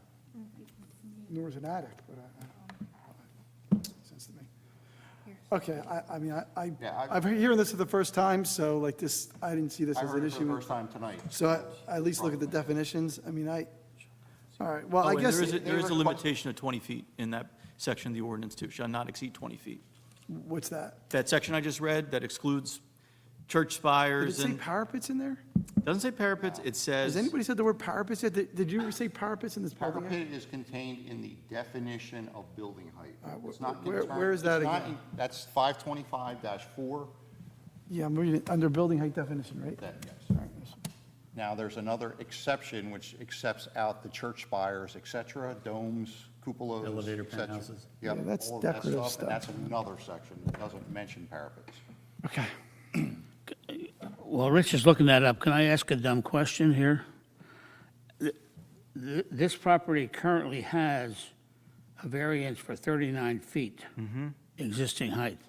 they're asking for a height that's less than that. Okay, remember, we changed datums in Yeah. the middle of this. We went from the 19, Oh, right. we went to the 1988 vertical Right, datum. okay, all right. 95 vertical right. datum. So there's, that math is mixed into that. Okay, Plus, we're adding new that structures. answers my question. The rules changed. They moved Okay. second base. All right, first of all, I don't see the word parapet in the building height definition. Am I reading the wrong thing? And I could be missing it. I mean, I'm just reading this as quickly as I can, and it's really long, but, Well, it doesn't say parapet. okay, that's what I'm saying. I haven't seen the word parapet anywhere. The vertical distance measured from the mean level of the crown of the road in front of the building to the highest point of the roof deck for flat and mansard roofs. This is a flat roof. Is it? Mm-hmm. Okay. Yes. Well, there's an angle going up from the side of it. But I think we will make very bad law if we really try to make this into a parapet when the parapet's on the, it sounds like a fairly simple variance to me. Is the roof going to match the existing roof? Is it higher than the existing roof? It's low, the, Is It's it lower lower than the it's highest lower part than of the the- highest point of the existing roof. That's correct.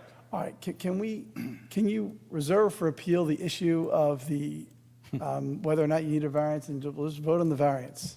listen, as long as the Because board, I don't, They asked for the variance. yeah, So we should consider it, all right, let's, but I just thought it was an appropriate point to discuss the logistics of that building height. it is appropriate, it's not something appropriate to do on the fly with a roof that I honestly don't I mean, that's not a flat, the fact that part of a roof is flat doesn't make it a flat roof. So we're saying it's not a parapet wall because, it's not a typical parapet wall because it has a roof starting on it. Now, And then, so it's neither a flat roof to take the nor a conservative. parapet wall, as far as I can tell. Conservative, It's a really cool design that you seem to like, that's lower than the existing roof. So I mean, fine, we originally sought it, it's in our notice, and if Yeah. the board's inclined to grant it, we just wanted to offer the fact that the ordinance does seem to give some flexibility toward extensions above a flat roof, which is what we believe the parapet wall is. and then there's this goofy thing about things that aren't designed for human habitation. Correct. An attic isn't either, but it counts for the height. So I'm having trouble understanding this issue, and I just don't want us to vote on this not needing a variance, so then someone comes in with some other odd thing, and they say, well, your height doesn't matter, and it's because of what we did here. So I'd rather not do that, have the board vote on Understood. that in the fly. I'd rather, you made a nice pitch for this variance, no pun intended, on the roof, and I would just as well leave it as a variance for the roof. And You should have intended the pun. what's that? I said you should have intended the pun. It wasn't there. I know, so, All right, I can ask you more questions, or did you have another slide you want to talk about? You can. This, I don't think we need to talk, this was just the additional sheet we submitted for completeness that tabulates the accessory areas. Just a point of note, we weren't, again, to the point of being conservative, when we read the ordinance, it says 25% of the principal area. So we took that to mean 25% or less of, as a percentage of only the principal area. So the number we have in the table was 21%. That's the result, that's the percentage, the ratio between the accessory area and the principal area. If you take a percentage of the accessory space as it compares to the gross, it would be less. It was 16 and change, I believe. So let's give the world a little context. The ordinance has a limitation that uses incidental to the hotel use, such as dining facilities, cannot exceed 25% That's of the correct. total floor area, correct? Correct.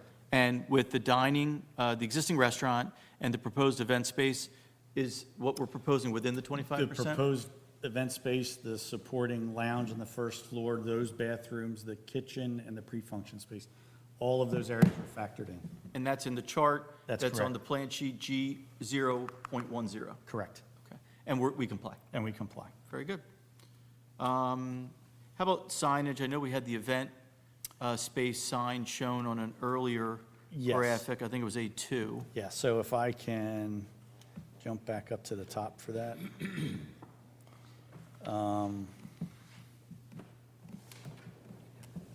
Yep, event center, excuse me. So this is the only sign that we're showing as part of the improvements. It is, to give you a sense of location, we're looking at, From Pittsburgh. it's 170 feet from Pittsburgh, but faces Pittsburgh. And it's behind the porte cochere that's existing. So we had a debate about whether you'll actually see it from Pittsburgh. Will it be blocked by the porte cochere? Maybe it will, we don't know. But that's the only sign that's proposed. And it's approximately 40 square feet, which, as we calculate, complies with your requirement that it be less than 45 square feet when you get the bonus 1 square foot per additional foot of setback. However, in aggregate, when you factor all of the wayfinding signage and everything else of the property, there is an aggregate sign variance it's currently non-conforming, so this would be contributing to that non-conformity. So the total sign, this is what we talked about earlier, it's 286.44 square feet. Does that include the That would events? include this, right. The current sign calculation, I think, from your engineer's report was 241, I believe, so we added 45 into it, we're bringing it to 286. So that's it. For context, that was gleaned from another review memorandum that I prepared during the last site plan when they actually were proposing signage, and there was a calculation done. This site plan didn't have that calculation. So we're just using historical data to establish what exists there. Now, the ordinance allows you to have one or more sign, and it's allowed, but the total aggregate of those signs can only have 20 square feet plus 1 square foot of setback to the building for the building mounted signs. In this case, we have a 45 square foot max for the aggregate of all the signs. They're already at 241.44. They receive variances for those. But it's a non-conforming situation. They're adding 45 square feet to that. So that triggers another variance, and that's from section 525, 48 H2B1. Is 525, 48 H, big H, 2, little b, 1. So you're permitted by code to have one sign and You're allowed to have multiple signs. one per business, 40 square feet total, freestanding. The property currently has 5, and now that you want another one? That's correct. We are, for directional purposes, primarily to direct people to where the event center space is located. And this is a sign that faces Pittsburgh. How far is it set back from Pittsburgh? 170 feet. Sits back 170 feet from Pittsburgh Ave. It's essentially internal to the site. It doesn't, in our estimation, it's not going to be visible outside of the facility. We think this is the only wall sign at the property as well. I think all the other signs are freestanding. Can you bring up the site plan and show me exactly where it is? Because it's not really shown, the location's It's not not. shown on the site plan. Craig, while he does that, So it would be located,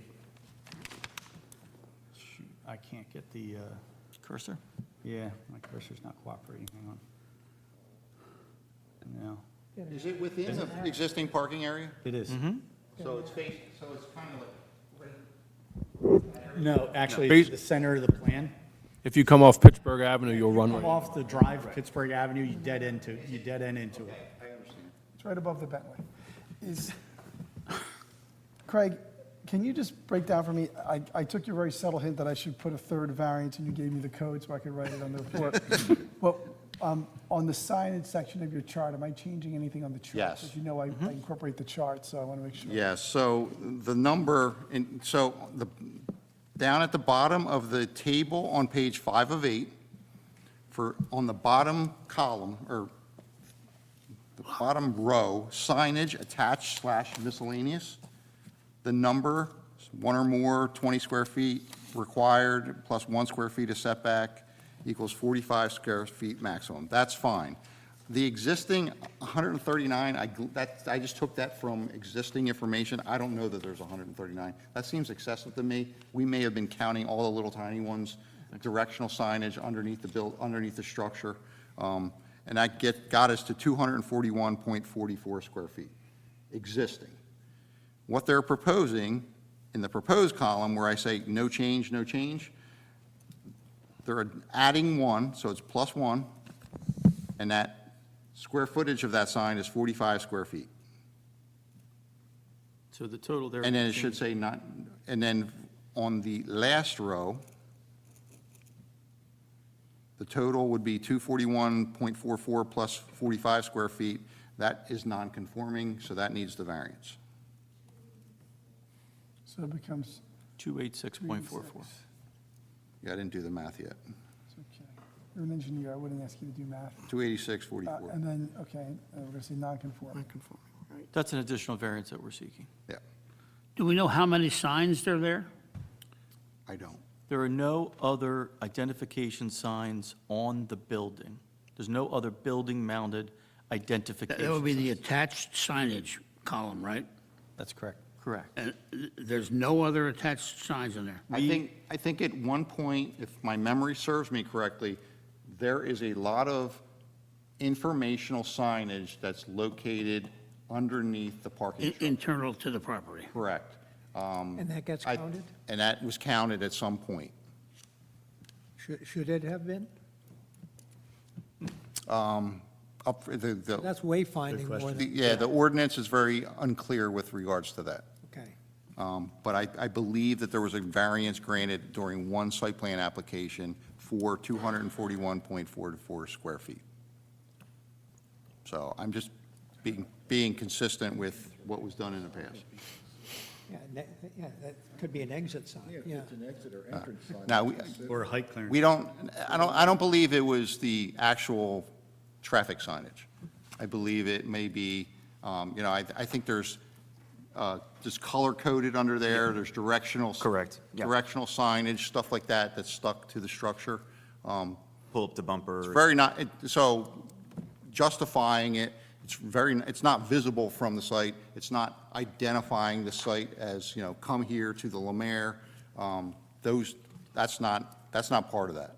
And even the event sign is not visible either. I mean, that's internal, isn't it? That's what they're telling you, that it's set back and it's, How far is that setback? That sign location, approximately 170 feet from Pittsburgh. The trees and a big buffer. I don't care about that. So, Bill, let me ask you, as an architect, you obviously had a very extensive presentation on all the elevations, renderings concerning the renovation and expansion. One of the purposes of zoning is to provide a desirable visual environment through creative development techniques and good civic design and arrangement. Do you believe that purpose of zoning has been advanced here through the plan you just testified to? I do. And does that relate to the building orientation and also the elimination of the driveways associated with the beach house? Absolutely. I think that the proposed is reducing traffic flow onto New Jersey. I think that the proposed addition through, a collaboration with your historic board resulted in a responsive solution that complements the existing building and the neighboring properties around it, recognizing the district that it's in and the district that it's next to. Thank you. That's all I have for Mr. I have a McLean. question. Yes. And leave that slide there, that's the one I wanted to talk about. All of the white hash marks, that's all the parking spaces, and there's 182 of them That's correct. somewhere, then you have some extras out in the street somewhere. Some of the short ones on, We're counting 182 on-site surface parking spaces. oh, that's everything, okay, so and so you're in that parking area. We've taken away one of the egress points from that parking area. We now have two ways to get out of the parking area, or to get in the parking area. And they both dump, one dumps on Pittsburgh and the other dumps on Beach. There's three. There's one on New Jersey as well. That's existing and remaining. Oh, back, all right, okay, the white one up top, okay. In the middle. All right, But two of them dump onto the county highway. Correct, and we have to go to the county and get approval. Okay. And those are existing and proposed to not change. Well, yeah, actually, they could, you have changed the flow of parking because you've cut off the one that was going to be the ice skating rink. That was a driveway there. It was. So that's one less point of entry, point of exit for Correct. parking. This application was, before it was submitted, was brought before the Planning Board Conceptual Review Committee. Right. I think you were there. I was there. Yeah. The recommendation, and because this portion of the C3 district that sits between New Jersey Avenue and Beach Avenue has always been a bit of contentious because you have the R2 zoning district that is on the other side of New Jersey Avenue. So here we have commercial uses that sort of share New Jersey Avenue with residential uses across the street. It's been a bit of a conflict. We always try and recommend that they try and turn the focus of the building towards the ocean, away from New Jersey Avenue, and sort of de-intensify the use as it gets, as it moves towards New Jersey Avenue. Right. In this case, the removal of that driveway, I believe, achieves that goal. You have less commercial traffic utilizing New Jersey Avenue, and now that portion of that parking lot has to egress and access the site from Beach Avenue and no longer can use New Jersey Avenue. I agree with you. So I believe that that's a good thing. I agree with you. And I also agree with the fact that removing that house, it removes a serious distraction for the people who live on New Jersey Avenue. The house could be an inconvenience to people who live there. So that's, and also the back of the property on New Jersey, based on what the HPC worked out with you, that's a fine improvement to the whole backside of the property. I don't have a problem with that. All right, I'd like to move to my next witness. I'm going to hang here and hit Okay. stops. Can I just ask him one Mullen? question? Yeah, certainly. Is there a reason why you didn't consider that grassy area in the back for parking, additional parking? We're actually, as part of the CAFR approval that the property has, we're not permitted to increase the coverage beyond what's existing today. So we're limited and we comply, I don't think I mentioned this, we comply with lot coverage. Yes. I know you were going to address that too. Yep. But we don't want to exceed the lot coverage requirements of 75%. We're just underneath that. All right, Mr. Mullen, you're a licensed engineer in the state of New Jersey? Correct, I've been licensed since 1998. We need a mic for him. Is there a mic? There you go. We'll share You it. just got to speak into it. Okay. Okay? And you've been accepted as an expert in the field of engineering before other land use boards throughout the state? Correct, You're familiar with Cape May City zoning ordinance and its master plan? correct. Any questions? Thank you. You prepared the civil drawings that we submitted under Van Note Harvey, correct? Yes, I did. And I know you're going to provide some testimony to those. We have this is the cover sheet. I think we have a rendered site plan, which shows the demolition. Yep. That is And it. Mr. McLeese provided testimony to this already, but that's an accurate representation of the buildings to be demolished as part of the plan of development, correct? It is correct. Okay. Can we go to the site plan? Mine? Well, yeah, yours, or was there one in the plan sheet? Is that it? And that's a grading and drainage plan, but Okay, it let's does show the stick improvement. with that. Let's stick with that, because I was going to ask you about stormwater management. Okay. So how are you dealing with the New Jersey State stormwater management regulations as part of this plan of development? According to the city regulations, we're not considered a major development. We have less than a quarter acre of new impervious surface, and we have less than 1 acre of total disturbed area, and that includes the current renovation of the pool area in the front. I think we're at 0.8 acres.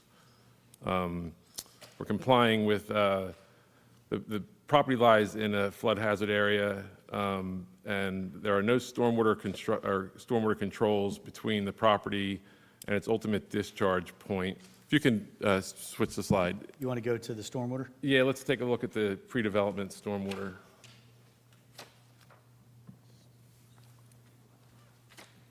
you have my exhibits. I do.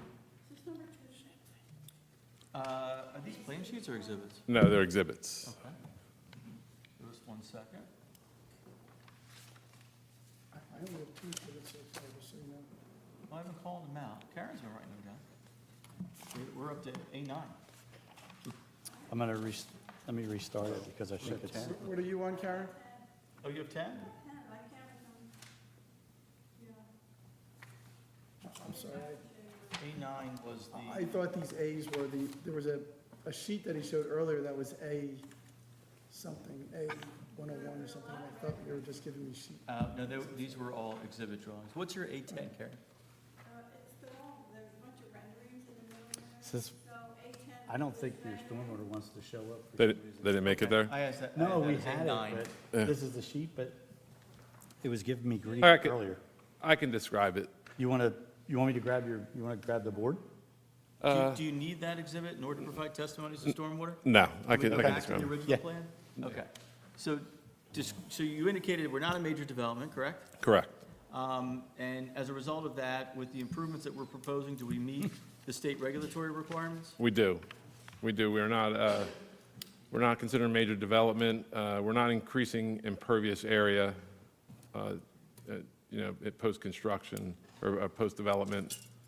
We're mimicking the existing drainage patterns. There are three sub-drainage areas that are in the project area. One of them is the existing hotel roof and underneath the parking area that is underneath it. That drains through an existing stormwater system that runs to the north and empties into an inlet located along the curb line of Pittsburgh Avenue. We're mimicking that post-development. We're taking all the roof runoff through the storm sewer and, again, discharging to the inlet on Pittsburgh Avenue. Runoff from that inlet is conveyed towards the Atlantic Ocean, and it's ultimately discharged into the Atlantic 900 feet from the subject property. Are there any waivers required from the stormwater management standards? We are requesting a waiver from the stormwater management, and we do meet the requirements for that per the ordinance. The other two sub-drainage areas are the beach property, the beach house property. That currently that flows sheet flow towards New Jersey Avenue. After the development, it will be naturally vegetated, and it will flow sheet flow towards New Jersey Avenue as well. The third sub-drainage area is the southern parking area. That drains into an on-site infiltration trench and dry well. The development will require us to relocate a portion of that system, and we, again, are going to mimic the groundwater recharge that provides right now. And the site overall complies with the city's lot coverage requirements? It does. Lot coverage requirement is 75%. We're at 73.4%, and that is also in compliance with the CAFR permit, June 2023 CAFR permit, which was 73.4%. We maintain that 73.4%. All right, in addition to the waiver for the stormwater management, there's also waivers for submitting an environmental impact statement and a traffic impact study. Correct. And the EIS is not necessary because we have an existing developed site, correct? The site's completely developed, so the EIS wouldn't be required, and we're of the opinion that the existing traffic network is sufficient to handle the traffic from the Mr. proposed Shropshire development. could address that further. Correct. And you've reviewed Mr. Hurlis's memo. We take no issue with the comments he raises? No, we agree with Mr. Hurlis's memo. That's all I have for Mr. Mullen. Any questions from a civil engineering standpoint? Yeah, and this is probably an architectural question, too. What is the increase in roof coverage after you've done all the building? I don't know the answer to that, and I prepared a lot of stats. Well, that would that have an effect on the roof stormwater drainage. I'm sorry? Wouldn't that have an effect on the drainage of the stormwater off the roof to a certain? I believe the additional roof that they've provided is balanced by the demolition of that beach house on New Jersey Avenue. That roof area is going away and it becomes a lot of green space, Right. and then any additional roof is, Yeah, any additional roof, is Balanced actually, out. it's over the parking area, the existing parking area. Right. So it's same impervious. It's actually, we're removing that, motor vehicle surface from the calculation. So I have an increase for the fourth floor of about 11,000 square feet. So I would imagine that would equate to the roof. But again, as they're pointing out, the total impervious on the lot is unchanged. So the lot can sustain an increase of, what would you say, 11,000 square feet That's correct. runoff? Yes. From a roof, as Because opposed to straight down to it's, the ground? instead of running off the building, it's running off an impervious surface right now. It's going to go down to the lowest point, but how does it get into the lowest point is because It runs down through roof drains, and it's twofold. We're removing impervious surface from the beach house lot, and then a large portion is built over top of an existing parking lot. So it's roof over top of impervious, and we're really not increasing impervious surface there. We're not Right. counting it twice. No, I get that. But we are changing the dynamic of roof runoff. Well, the runoff that was on, pre-development, the runoff was generated in that parking lot and was captured in storm drains, and it flowed through the same system that it's going through post-development. And that's the way the plan's getting set up? Yes, that's what's on the plans. All right. I would think probably the most significant change is what happens on the beach house property. And that now where Jim has said today in the existing configuration, that is sheet runoff to New Jersey Avenue, where that may be the same approach post-development. The building is set back over 100 feet from New Jersey Avenue, so that sheet flow is going across 100 feet of lawn. So you can imagine a good amount of it's going to percolate and reduce the amount. And possibly the foliage around it. Correct. Right, Correct. it'll improve, theoretically, it'll improve groundwater quality, or runoff quality there. It'll be running through grass and natural area, instead of, what happens on the beach house property now is it gets collected on the roof, comes down, then collects along, the driveways, and then it gets discharged out into the street. Right. Okay. That's all I have for Mr. Mullen. Any other questions for him? Thank you, Jim. Thanks. I'd like to call Joe Melillo, Can you spell the last name, please? Melillo. Thank you. Did I get that right? You did. All right, good. All right, Joe, you're a licensed landscape architect, is that correct? Yes, in the state of New Jersey. And you've been accepted as an expert in that field before other land use boards throughout the state? Yes. Any questions? You prepared, I know you're going to bring it up, I'm trying. projection. The screen is behind us. Screen's behind us? It's on there, but it's not up there. Oh, I Yeah, see. exactly. You know what? Let me do this. All right, so you prepared the landscape plan that we submitted as part of the application, is that correct? Yes, sheet L1. Sheet L1. And can you talk generally, if you can't do it, can you refer to your rendering that shows where the landscaping was located? If I could change the screen, I could, but right now it's, yeah, Completely frozen? yeah. Okay. The screen is, the We screen's don't have frozen. this It's in hard not, copy format? I do have a board with me. Yeah, can you put Would you that like up? me to get Yeah, it? would you like? I think we all have it in our packages, right? This is a rendered. This is a rendered version of landscape, just to show the green space. Yeah, watch it. that's pretty weird. It's wireless, yeah, but it says it's still connected. I think. Yeah, well, let's give it a go. We got time. Yeah, there's a bigger one somewhere.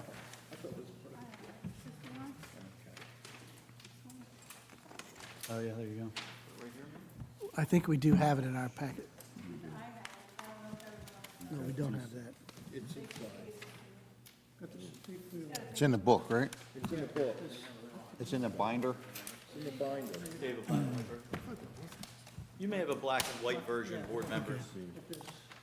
Yep, that's it.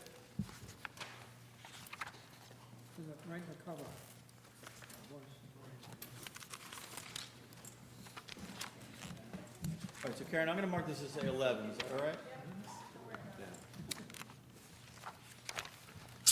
All right, what does A11 show, Joe? And here, you got to hold this as you approach, if you want to stand next to that. Sure. May I put this here?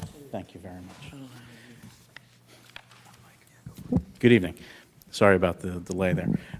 So L1 this is just a rendered version of the L1 that you all have in front of you. And this is the proposed planting that is being proposed as part of the improvement to the Lemaire property. Just broad brush, we are proposing over 1,100 plants to be planted within the scope of this improved area that you see here. That's all native and adaptive species that are suitable for this area. To break it down into a couple different zones, there are street trees being planted or replaced. There's some existing trees that are in decline that are being replaced along New Jersey Avenue.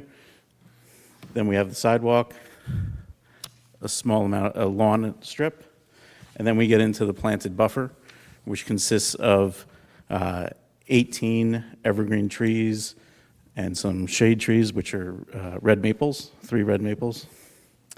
In addition to that, there's perennials, ground cover, and shrubs as well located in this buffer area, which you heard testimony earlier, the narrowest it is 11 feet in the area at the end of the parking lot, and then grows in width considerably as you move across the property. Beyond that, into the interior is a nice lawn, lush planted area that is really, as you also heard testimony to, not for use of anybody, it's just for visual enhancement. There's guest rooms and event spaces look down on this space, and it's really just to enhance the look of the property. The Environmental Commission wrote a report. Did you have a chance to review that? Yes, I did. And they asked for some adjustments to species. Are you able to accommodate those concerns? We can accommodate that to the satisfaction of the board, yeah. Okay, can you just describe to the board what they were? There were 2, yes, thank you. I do have it here. There were 2 species of ground cover that they noted were not native, and they would like to be replaced with native. We can certainly do that, and we'll review it with the board and until they're satisfied. That's all I have for Mr. Malillo. Any other questions on landscaping?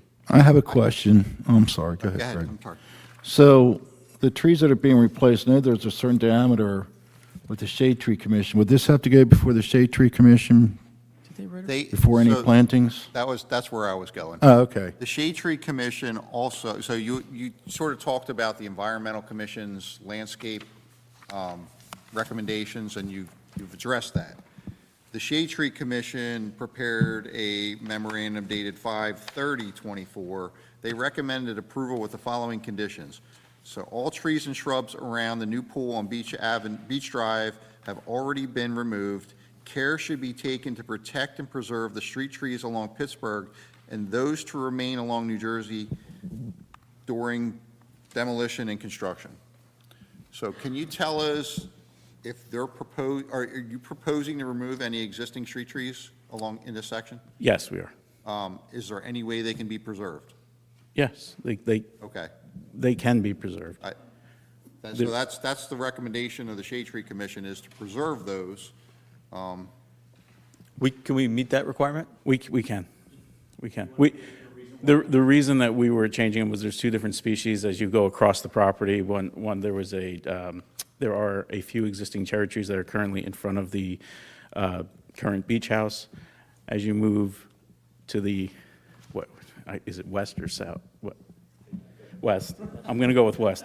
As we move to the west, away from Pittsburgh, it changes to pear trees, which are not really noted these days as being a great street tree. So we were recommending to replace those with cherry trees. Can we just say that you'll comply unless they amend their position in writing? That way you can talk to them and try to convince them as to That's why fine. you want to do it your way? That's fine.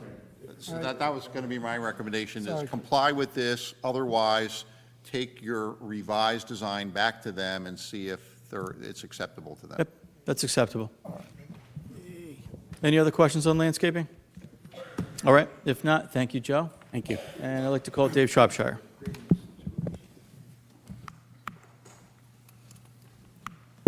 Mr. Shropshire, you've been sworn in. Accepted. Good. Accepted. Thank you. In traffic engineering, right? Go ahead, Okay, for good. sure. And I know you've testified before this board before, have you not? I have. Did you prepare, you heard all the testimony, you were here for the whole night? Yes, And you're familiar with the plans that we submitted? I am. And you've acted as a traffic consultant for Lemaire on other previous applications, have you not? That's correct. Okay, so you're well familiar with the operation. We are requesting a parking variance. Can you describe to the board first, how is parking calculated under the ordinance? Under the ordinance, we would require 277 spaces, and that's based on the number of hotel rooms at 162 at one space per room. And then for seats in the restaurant, seats in the event center, and then the maximum number of employees on a shift, which would be 28 if you calculate that all out. And Craig has done that in his review memo. 277 spaces would be required. We're proposing 182, which is the existing parking supply on site today. And I'm here to give some testimony with regard to justification for that variance. Now, I know you prepared a parking assessment report. We submitted that as part of the application. Can you summarize for the board what your findings are and what your recommendation is? Yeah, obviously, this was a sensitive issue for Mr. Andy and the Lemaire, and they actually authorized us to do 90 hours of parking demand counts last summer, which we did on 3 separate long weekends, 2 in July, 1 in August. And we put that data in the report that we have. And instead of going through all that data, if you haven't read it, I'll try to summarize kind of the big points. We surveyed not only the parking that was on site, but we surveyed the parking that surrounded the blocks that include Beach, Trenton, New Jersey, Pittsburgh, and we took Pittsburgh all the way up to New York in terms of the on-street data for parking demand. And what we found is that when the Lemaire was 96% vacant, had a occupancy rate of 96%, we found a peak parking demand of 166 spaces on site. So that left 16 empty spaces. That was the peak of the peak when they were almost 100% full. So there's actually on-site parking spaces available even when they're 100% or close to 100% occupied. During that same time, on-street parking, there was 34 parking spaces available on-street also. So when I was looking at that, it was like there seems to be a lot of available parking supply for any proposed activity on the site that might be more intense than today. But obviously, the intensity change that's being proposed is this event center. And that correlates to number of parking spaces per seat. Again, 1 space per 4 seats. If you just do the math there, when we have 34 on-street spaces available, 16 on-site spaces available, that's 50 spaces, you could get 200 attendees at 1 per ratio, and it would work. But I don't think that's how they wanted to operate this, and that would be a pretty tight situation with regard to trying to have the peak of the event center correspond with the peak of the hotel and activity during the summer. So the thing that I want to express to the board from what we found is that there is a synergy and a shared parking that exists today between the restaurant and the hotel, and we would assume that that would also happen between the event center and the hotel. What do I mean? As I heard the testimony earlier, I looked at our data to see whether or not we had any data that would correspond to like a September occupancy rate. We did have data for a 75% occupancy on one of the weekend evenings, and the total demand of parking on site was 117 parking spaces. That left 65 spaces open. That would indicate to me that this event center probably could function just fine on a shoulder season with that type of occupancy that is being suggested and experienced at the existing Lemaire. However, because we want to have belt and suspenders here, Mr. Andy is willing to condition the use of the event center to be correlated to blocking rooms. In other words, requiring room rental if you're going to occupy the event center. And the proposal is to do that on the same ratio that your own requirements are, so that we balance out the demand for hotel rooms and the demand for the event space. How can we do that? Well, if there's one space required per room and one space required for 4 seats in the event center, then if they're going to have a 100-person event, they have to block off 25 rooms to correlate to what your own parking requirements are. So therefore, you would have that shared parking between the hotel rooms and use of the event center. That ratio could be utilized across the board, and I think Mr. King was referencing the operational plan when you said there was something about 50 parking spaces. It said approximately 50 parking spaces. That would be if you fully occupied 202 seats. So in other words, if they booked an event for 202 seats, they would block 50 rooms, and that basically would hit the parking ratio by having that shared parking.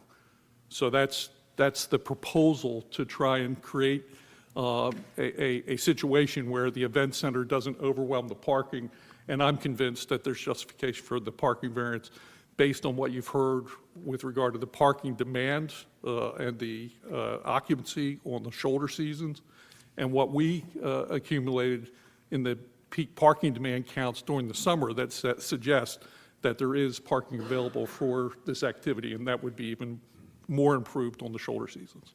So with the restaurant, the event space, and the hotel all operating in the shoulder season, you believe 182 parking spaces is more than adequate for the use? I do, yes. And as a result, you believe the parking variance is justified? I do. Any questions from Mr. Shropshire? I have a question for him. When you evaluate the on-street parking, I didn't see in your report what the weather conditions were.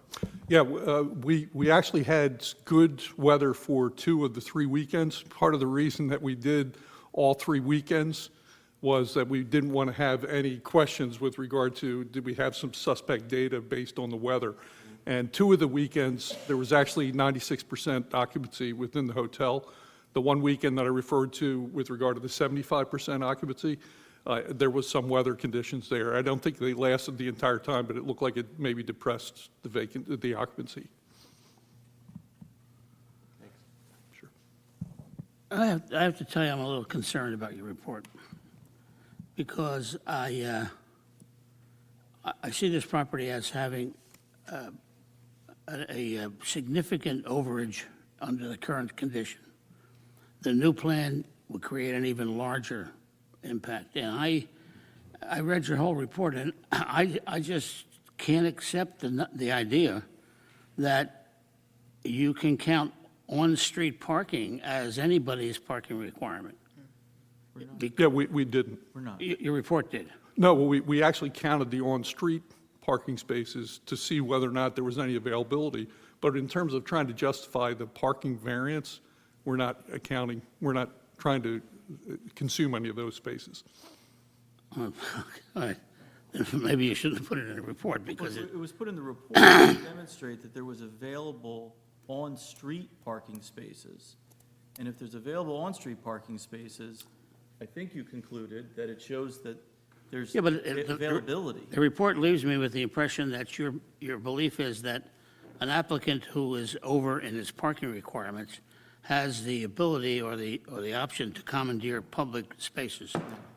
It sounded like that. Yeah, and I apologize if we gave you that impression. The whole idea was to look at the parking comprehensively, because I know in other applications that have been before the board, there was concern about, well, are the people really parking on site, or are they parking on the street? So we thought we would have left a gap if we didn't do the on-street parking that was within a reasonable walking distance. Yeah, So we but did that. we're limited by what the code says, and the code says we have to ensure that there's off-street parking provided to the degree that our code requires. If Right. this property is already out of compliance, it's going to be further out of compliance.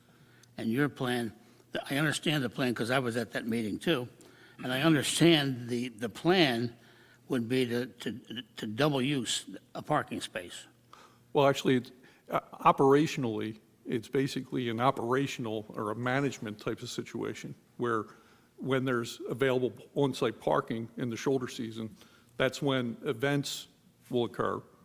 And there's, on top of that, the requirement to block rooms within the hotel.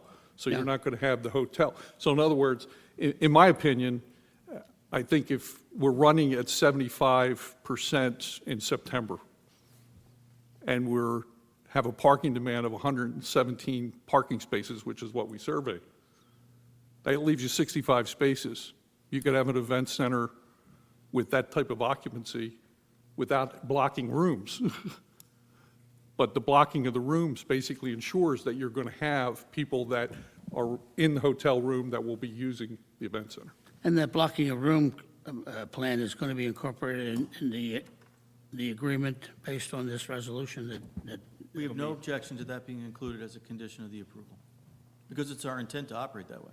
The other concern I had about the whole plan is, and I do appreciate that you're trying real hard to be creative, and I like that because this property it's going to look nice, there's no question about that. But the notion that you're blocking out that room for 2.5 months, when in fact Cape May and our master plan and everybody in Cape May has always said we want to be an 11-month venue. It just seems to me as though you're going to be opening up this double-use scenario for September, which is the best month for weddings, October, which is the next best month for weddings, May is going to be available. So you're going to have this double-use concept pretty much most of the year. We call it's not a shoulder season. The shoulder season in Cape May is the first 2 weeks of January is the shoulder season in Cape May. Everybody else uses this town for 11.5 months. And I have a concern. I've had a concern for a long time about this. It just seems to me as though, and I don't know how to fix it, but it seems to me as though if everything worked out just exactly the way you say, there wouldn't be a problem. But I'm not sure that it's going to work out exactly the way you say. I guess the part that I'm not, I want to make sure I understand it, but suppose there were no other room, suppose there was nothing else on this site, and you were building an event center, and you had 50 hotel rooms for the 202-person event center. Just pretend that's all that's on there, is an event center and 50 hotel rooms. Then there's enough there's enough parking, because they're the same people, right? I mean, Correct. So there's a direct overlap. So when you're blocking off 50 rooms for this event center, I don't see how there can be an impact on parking the way our ordinance defines parking. Now, you could say, well, oh, there's 3 cars for every 4 people that attend, but that's not, our ordinance tells you the answer to that. You can't assume contrary to the ordinance. So if our ordinance requires 1 parking space for every 4 attendees at an event, and those same people are required to have a hotel room, then it is a zero sum on parking. Correct. Well, I just want to make sure everyone understands. I mean, I know you kind of said that, but I just want to make sure that I understand it and that everyone understands that. So, Well, I mean, what do you? Trish, I think who that's a doesn't- very, if you're that's a gonna- very subtle. If you're going to articulate something against it, you need to articulate something against that, I think, to explain why you disagree with that analysis, I think is what, if you have a question about that, that's. Yeah, no, I think that the math that they're talking about works. You can't, it's not double booking, Dennis. It's, if you're having 200 people there, 50 rooms are being blocked off. That the amount of parking can't go beyond what it is if it was no event there. The other thing, it's obvious from his study, if you believe the study, sounds like maybe you're not so sure about that, but what our ordinance doesn't take into account is the number of people staying in the hotel that are using the restaurant. That's right. And clearly, from the numbers that he's given us with 96% occupancy, there are, and we've heard from, we've heard from, I'm sorry, your first name was George, that they've experienced 35% to 40% of the people use the facilities there. So, I mean, I think that the fear that it's going to be worse than it is right now is probably not going to happen. Hopefully, but the other fear I have is that this is, and Rich, you can correct me on this, but this is a subtle and nuanced interpretation of our zoning ordinance, which has never been done before. We have never considered parking requirements in this kind of a clever way. And now, I have to respectfully disagree. We actually, when I first came on the board, we were in the process of preparing an ordinance that codified the shared parking concept. We had drafted an ordinance, and actually, when I came in, I was in the middle of an appeal. I didn't hear it, but I heard the appeal on the Lemaire parking issue, on that very issue. Mr. Shropshire was the expert, and we made a decision as a board, and Bill Bazaar was chairperson, that we weren't going to do an ordinance on shared parking. I don't think we called it shared parking. but maybe No, we did. called it shared parking, and we're- we decided that Case by we case. would not codify shared parking. A lot of ordinances allow you to provide the rationale of shared parking and not have a parking variance. We decided that that was not going to be the case in Cape May, but we would allow applicants to justify parking variance using the shared parking rationale. And that's what Mr. Shropshire We did it on does. this property. Yeah. And interestingly, what I'm finding interesting about this particular application of it, it's actually more restrictive than we did on the restaurant. Because when you do shared parking in the restaurant, we didn't require that they block off, what's the seating requirements in a restaurant, 4 to 1? Right, so we didn't say, well, if you're seating 100 people on a given night, 25% of those have to be hotel guests. So they could have 100% of the people in the hotel who aren't even in the restaurant, who aren't staying at the hotel at all. So this one at least ties those two together and requires the shared. So in a sense, it's only unique in that it's actually requiring them to have shared parking. And the other ones, we kind of took it on faith that there would be overlap, but we didn't require it. They could fill their restaurants with strangers and it wouldn't. actually, your comments are maybe even more nervous, because, I don't know why they would. but- well, because, A two-part question. We're throwing a lot of numbers here tonight. 35% in the restaurant, 100 there. Would your parking numbers work in peak season? Well, only with on-street parking, so no. they Okay. wouldn't. I mean, that's why That's where you're going for the shoulder. So So define the shoulder months again. What are the shoulder months? Is it a date or just going to say it's a non-Labor Day time? Before June. Is it going to be a specific date? Labor Day to June 15th. I actually disagree with him. I think it would work in the peak season.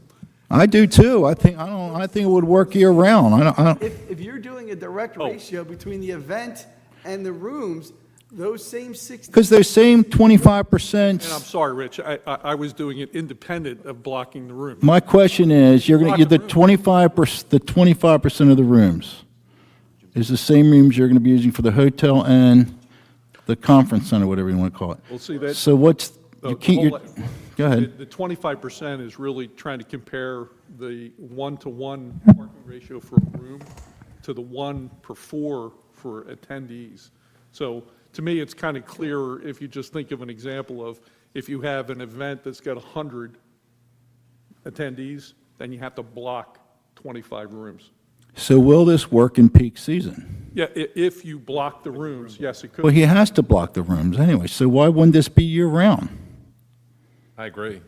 I agree with Mr. King. Well, you're putting a lot of, I mean, no offense, you're putting a lot of reliance on the accuracy of Mr. Shropshire's report. I mean, it's a 16 deviation, so I mean, it's not like it's an empty parking lot. He It's was 16 accurate in spaces. 2015 when the restaurant and the hotel room was proposed, and the parking count has fallen within Actually, his the estimate. data was right Please there. stay, no? please stay with your application.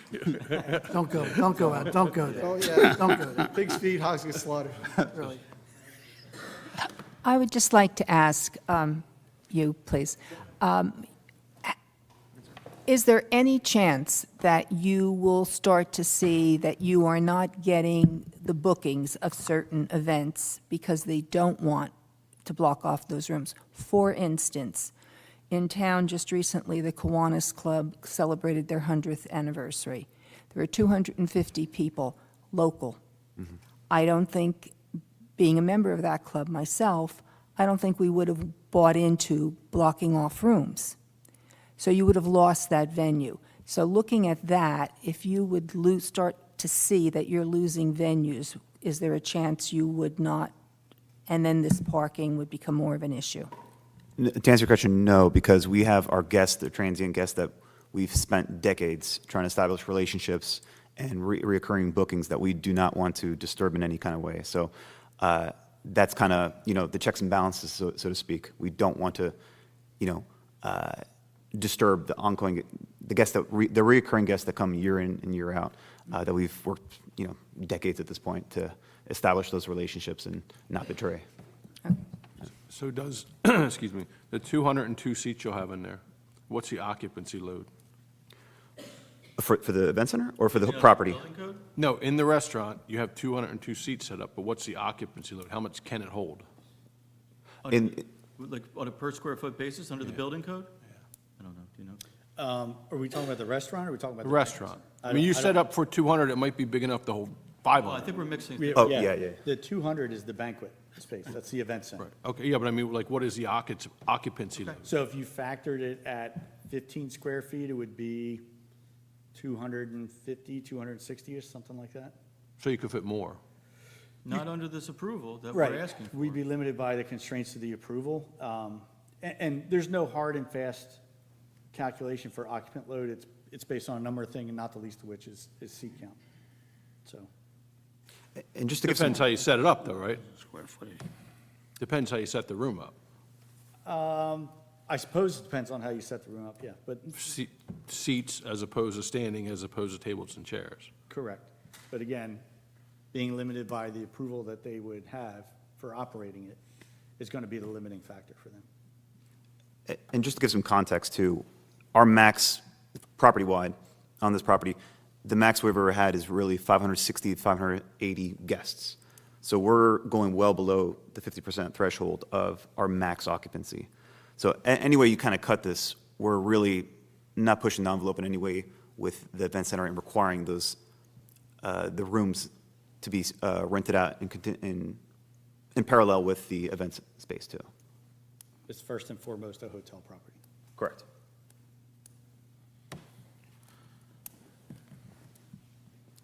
I just wanted to address the board with regards to my review of the traffic impact statement.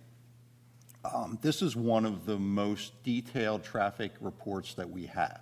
We have specific counts for the specific site, on-site as well as the abutting streets. And I think that abutting streets, on-street parking got kind of mixed into this. I thought that was a great thing. You can evaluate the impact of what the existing uses are to the surrounding neighborhood and the competition for those spaces.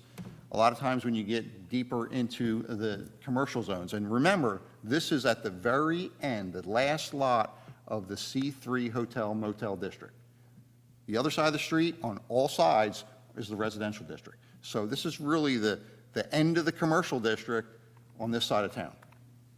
So this is, you don't have as much competition for those businesses that aren't complying with their on-site parking spaces, competing for those on-street spaces.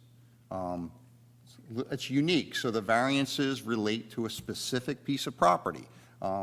If this was in the center of town, you may want to consider it a little differently. It does relate to the property.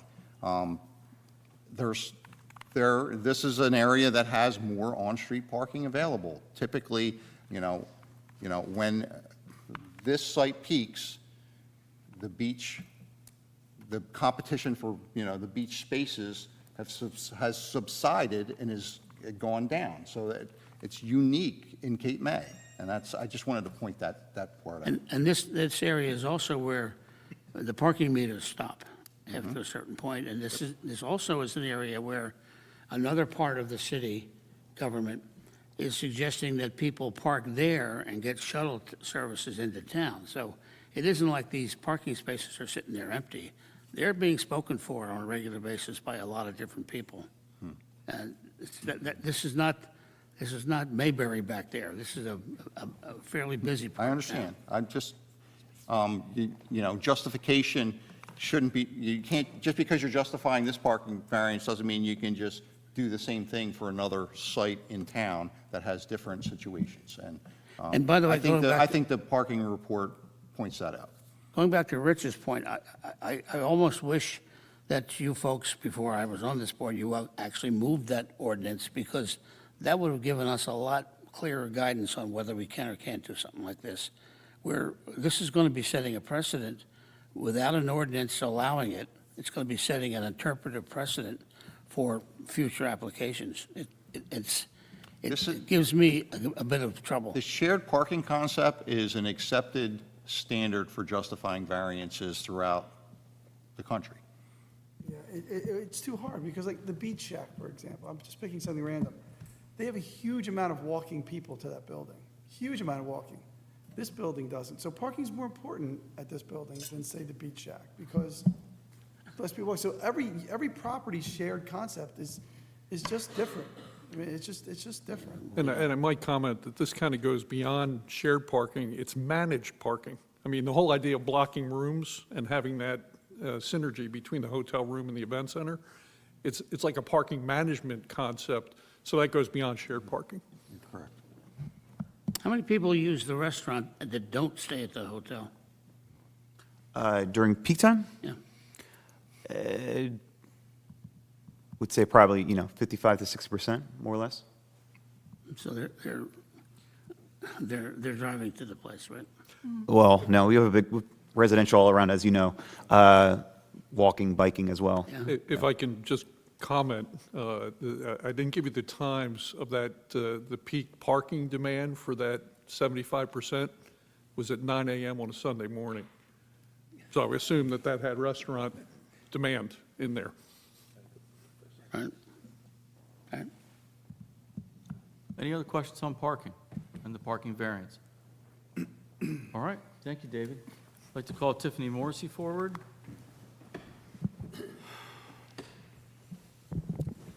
All right, Tiffany, you're a licensed planner in New Jersey, and you've been accepted as a planner before numerous boards throughout the state, correct? Yes. Any questions? Thank you. Good evening. I know you have been here for the entirety of the presentation. You heard all the testimony, correct? Correct. All right, there's, I believe, 2 variances that we require. Do you have an opinion as to the building height variance and also as to the parking variance, as to whether or not those are warranted under the criterion set forth in the municipal land use law? You have 3. Oh, I'm sorry, signage, thank you. I had that. I was going to correct it. It's okay.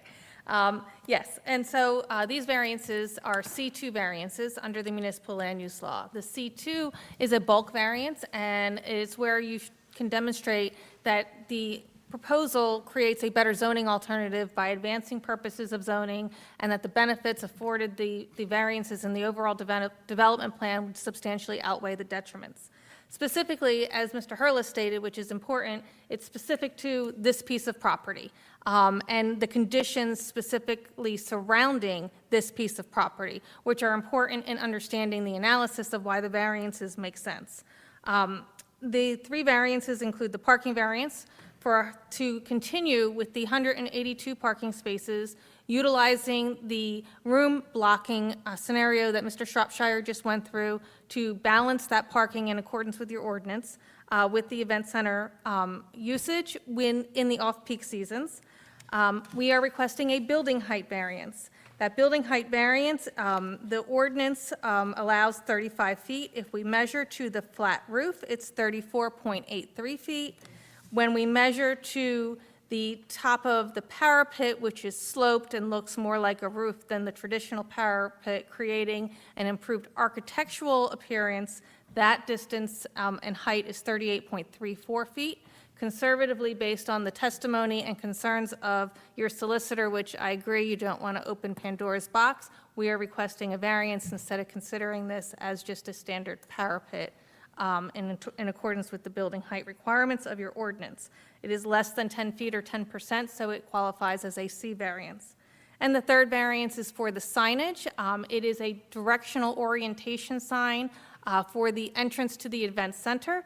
It is internal to the site, over 100 feet from Pittsburgh Avenue, blocked in part by the existing porte cochere and the parking area that already exists. So it's really designed to just orient people to drop off for that portion of the facilities, if that's what they're there visiting for, and not necessarily to create advertisement, which increases the total square footage of the signage on the property up to 286 square feet. 0.44 square feet, thank you.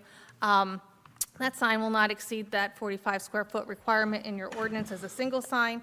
That total sign area that is existing, there are no real wall signs identifying the property. There are freestanding signs, and then there are considerable directional and informational signs that are all internal to the property. So this isn't an increased abundance of signage on the property, it's more directional and wayfinding the way it is organized. So in terms of the C2 criteria under the municipal land use law, there are three purposes of zoning that I believe are advanced through this application. They include, I'm going to need my glasses because I like to read them and I haven't memorized them after 20 years. To provide adequate light, air, and open space, which is purpose C of the municipal land use law. To encourage and provide sufficient space in an appropriate location for a variety of uses according to their respective environmental requirements and in order to meet the needs of all New Jersey citizens. And to promote a desired visual environment through creative development techniques and good civic design and arrangement. So why are those three purposes of zoning advanced through this application? First and foremost, if we talk about the adequate light, air, and open space, when we reviewed the changes to the plan and how the site has been designed by removing the beach house property and increasing that setback in that area to over 100 feet, eliminating and reducing other setback encroachments, I believe, I don't even think we explained, but the side yard setback is actually going to become conforming where it's not conforming now for the portion of the hotel that's being rebuilt. And we're not increasing our coverages over, even though we're changing the configuration of the property, the lot coverage isn't changing from what it currently is now. It's going to remain substantially similar to the percentages that are there now.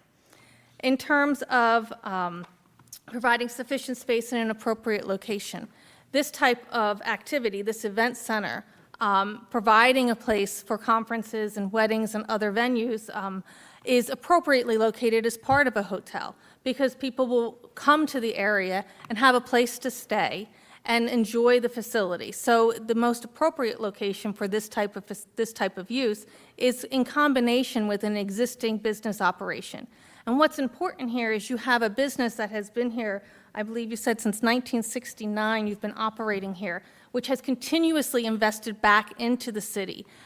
In the testimony from the applicant, he indicates that at the end of every season, they stop and say, what can we do to improve our amenities on site and improve the customer experience and enhance the hotel district and this portion of Cape May, and are not just their business, but providing employment for the area residents and having a combined effort. If there's more people here in the off-season, staying in the hotel and going to an event, they might visit one of the other restaurants or establishments, which helps the community and the economic development of the area as a whole. So this provides that marriage of uses and benefits to the community. The improvements that are proposed as part of this application are plentiful.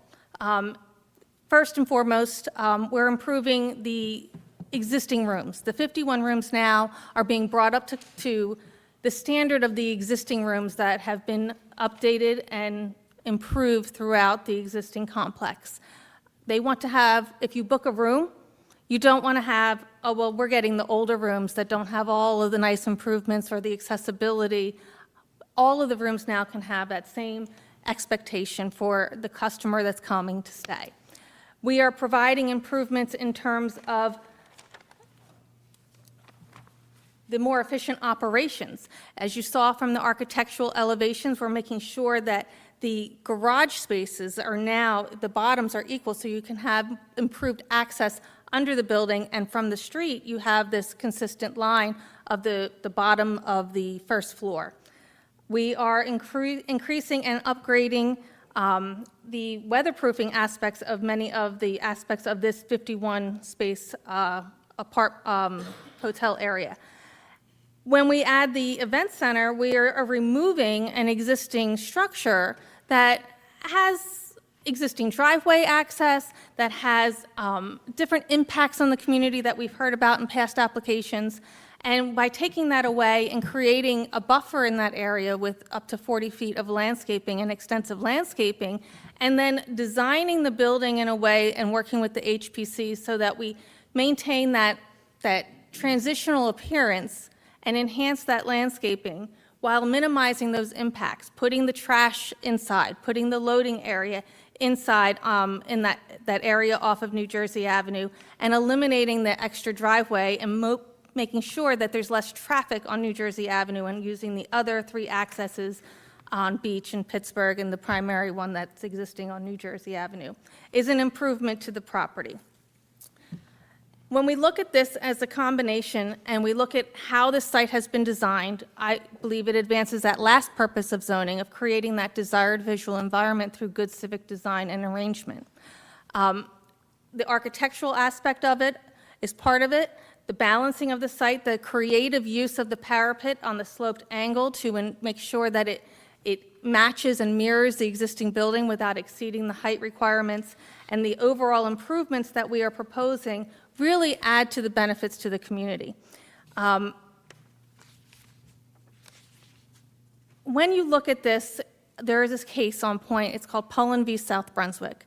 And when you look at the variances and you look at the overall application, you want to see what all of the benefits are that would be afforded from the application and how they can benefit the community.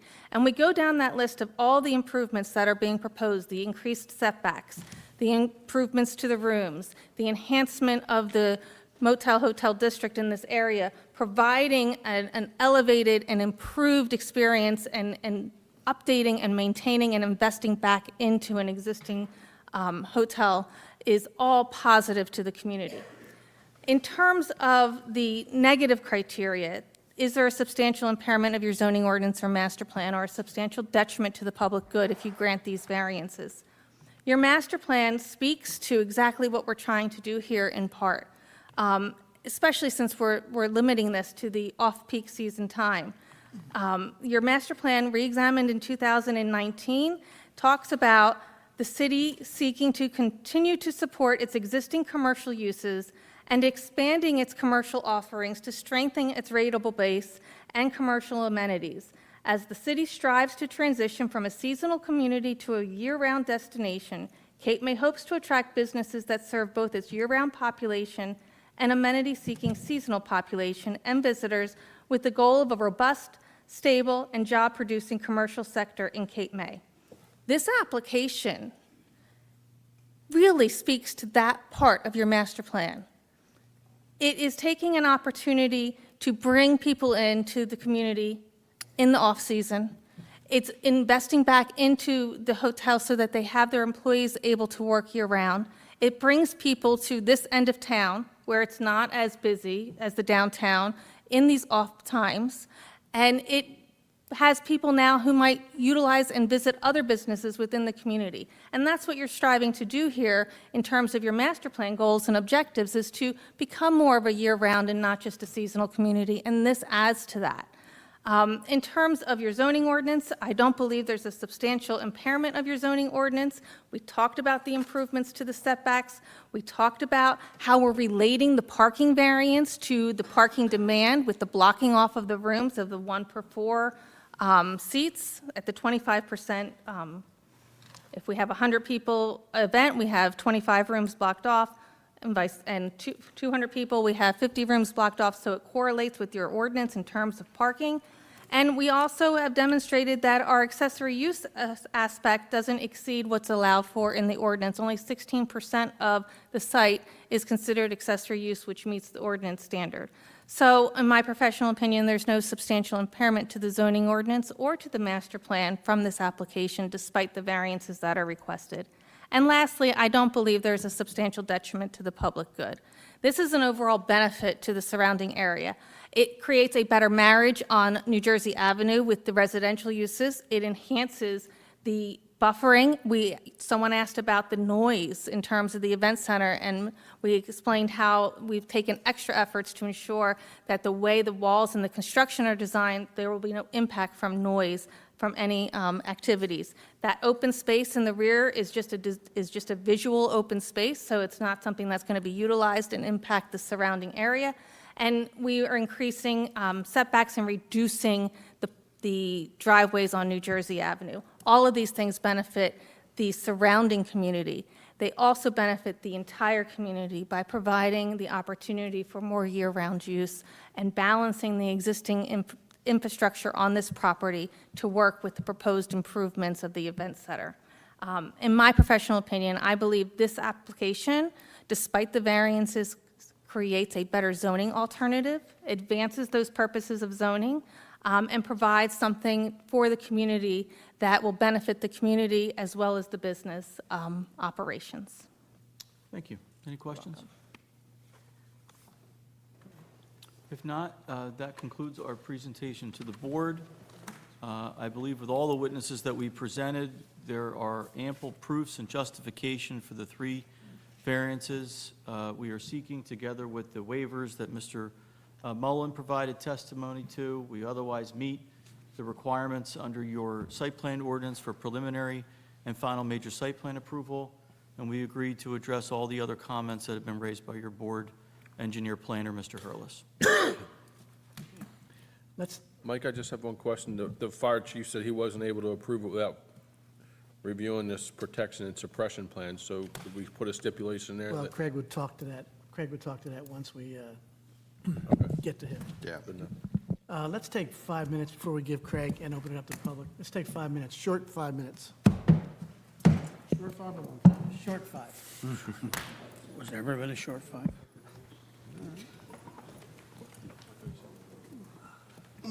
Yeah, that's it.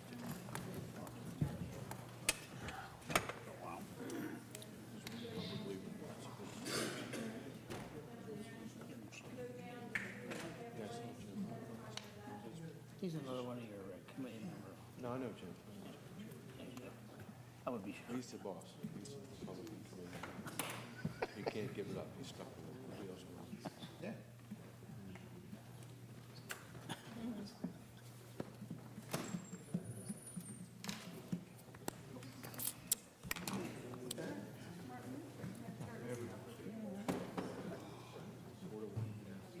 Yeah, I think they won, right? No, it's in the. Oh, it's 9 o'clock? They were still pitching. The seventh inning. No. He's only thrown 5 pitches. He might go the distance. Oh, geez, that'd be great, wouldn't it? I'm a little tired of Alvarez, to be perfectly honest with you. Some of those bullpen. It's actually vicious that Real Muto. The thing I saw just before I left the house was that surgery, probably out for the rest of the year. When I saw it earlier, it's like, Oh, really? Huh. it was a meniscus. I think we got the bulk of it anyway. Yeah, he's having surgery. Luckily, it froze. You know, my daughter created she fell. She with her daughter up in the academy. She fell and slipped over a car and tore her kneecap off. All the tendons are in the kneecap. She's Huh? Spun around. Yeah. I was getting that. So that's, she's gonna have the same thing he's gonna have. That's on the 10-day disabled list, injury list right now. Yeah. They missed about a month. Yeah, past and current, some of that's I hope that's all it is. under, it's like all renderings, I think, the vast majority. Yeah, I like him. Some of it's done, some of it's under construction. He's one of those guys in the dugout where doesn't say That was, Avalon Marine. I see Richard. You know what I'm talking about? He expects everybody else Part to. of their development, early stage of their development. Where'd you get that water? Families and the restaurants. I brought this with me. Dotted back and dotted back. Went out there. That's what I'm gonna do. They got, Really? they decided. It's clean. Multifamily, and we did, I think we were 21 single-family lots. And they're eventually gonna go back. They asked for it. The dust settle a little bit, I guess. I typically take this. No, into. Yeah, it's just because Right. you start getting willy-nilly with these things and come back and bite you. There's Good. You know, yeah, that's the last couple, the first 2 weeks were like really good. Up to speed and operational 100% now. I'm going. Yeah, you know what? I was telling Rich like before the meeting started, like jumping up and starting work at 6 a.m. He was like, "What's going on?" I was like, you know, wind behind my sail. You know, I just feel like I was getting down, stagnant. The soil was intimidated.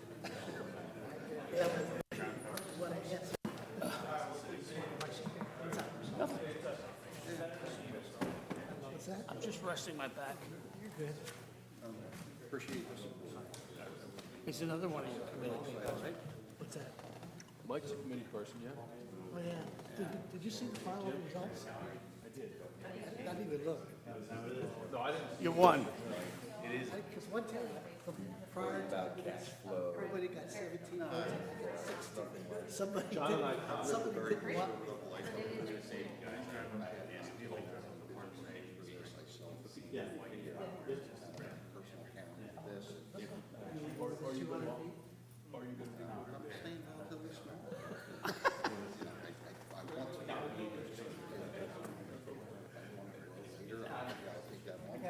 Hey, Jim. What? There is a niche for the small engineering. Everybody gonna be pissed at me.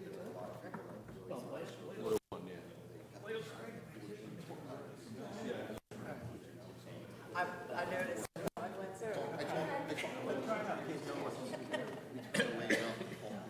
Small business, in business, on a regular basis. I believe that I have a lot of Atlantic County and Dayton County, and you know, I have a lot of connections. I have to break this to you, pal. Yeah, I know, I don't like to pat myself on the back like that one. But, you know, that factored into Mike, making that leap. tell him no. Let's see what I do. District 2, we're done. If whoever, Okay, no, definitely, no. no. Yeah, Mike off. Huh? Off, right. And keep it off. Hey, where's our solicitor? Where is he? Come on, I said 5 minutes. He said long 5. But he asked if it was long or short. I'm not saying anything.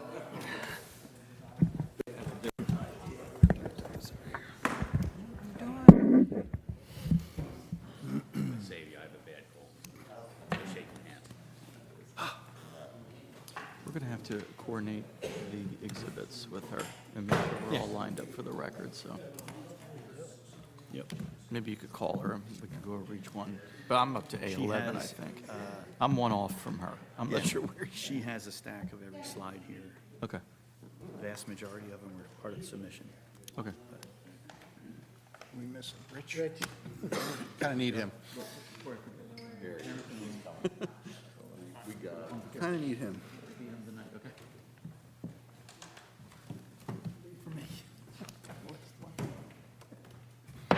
Craig, you ready to go? Yes, I am. Okay, I'd like to summarize my memorandum dated May 24th, 2024. This is an application for preliminary and final site plan, as well as 3 C variances that have been discussed tonight. I'm just going to, we've heard a very detailed description of what the applicant's proposing. I'm not going to rehash that. I'm going to roll right into the completeness review. These are the checklist requirements from our various checklists. For the C and D variance checklist, the applicant has requested waivers from item number 3. I didn't support that. The demolition of the other use, which is the beach house, that was a separate and distinct use that was under separate ownership that has now been acquired as part of this application. All of these lots should be consolidated. So my recommendation is that consolidation should be provided as a condition of any approval. And the evidence of the lot approval from the tax assessor should also be obtained. No objection to that. Item number 18, this is our standard condition that they have to provide the approval signature blocks on all cover sheets. They requested a waiver from providing all the location of trees 3 inches or greater. I do believe the subsequent plans did provide this information. I did support the waiver, but I think that has evolved into, based on the Shade Tree Commission requirements, those trees should be shown and indicated that they're being preserved on the plan. Item number 27, this information was missing from the site plan, and this is to show the locations of the utility services. And the reason why I'm concerned about that is the beach house is being eliminated. Those services have to be cut and capped in an appropriate manner, consistent with the sewer and water department's requirements. That information needs to be provided on the plans, as well as the new services to the building, if there are any new ones. There is a kitchen within that new wing that requires a grease trap so that there's no blocking of lines downstream with the sewer system. So that all that information needs to be provided as a condition of approval. Item number 28 is they requested the waiver from providing the design calculations. I agree with the applicant engineer's testimony. This is not a major development as defined in our code, stormwater code. Therefore, we supported the waiver from those design calculations. They also requested a waiver from the landscaping plan, and that's the entire site landscaping plan. I don't believe there's any reason necessary to show the entire area. We just recently approved a site plan for the front portion, which is the pool and restaurant expansion, outdoor expansion, or whatever that building is called. That landscaping was handled during that site plan application. We would only ask that the landscaping requirements be required in the area of disturbance for this the application improvements for this area. Okay, now we're rolling into the site plan approval checklist. So under item 3, there are letters. So letter Q, the location of all outdoor lighting has to be provided, and we recommended that that be provided as a condition of approval. Item W, a traffic impact report.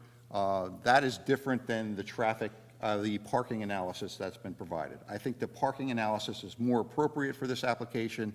This is a permitted use. It fronts on 2 county roads as well as a municipal street that has a 90-foot wide right-of-way. I believe that should be waived because the ordinance contemplates this use in this location. Sure. Should we request that the county review this, since it's 2 of their roads? That's going to be a condition of approval regardless. Okay. Whenever any project fronts on a county street, that is a condition of approval. Okay, letter Y, stormwater management report. For all the reasons I just gave you with regards to the stormwater calculations, we did support the waiver from that requirement, and therefore we recommended deeming the application complete. Now let's talk about the use. When they initially submitted this application, it was recommended that the application was deemed incomplete, and that was more for a jurisdictional reason, whether this board has jurisdiction or not. With the accessory uses, so let me talk about the principal use. The principal use of the hotel is permitted in the C3 district. The restaurant is a permitted accessory use.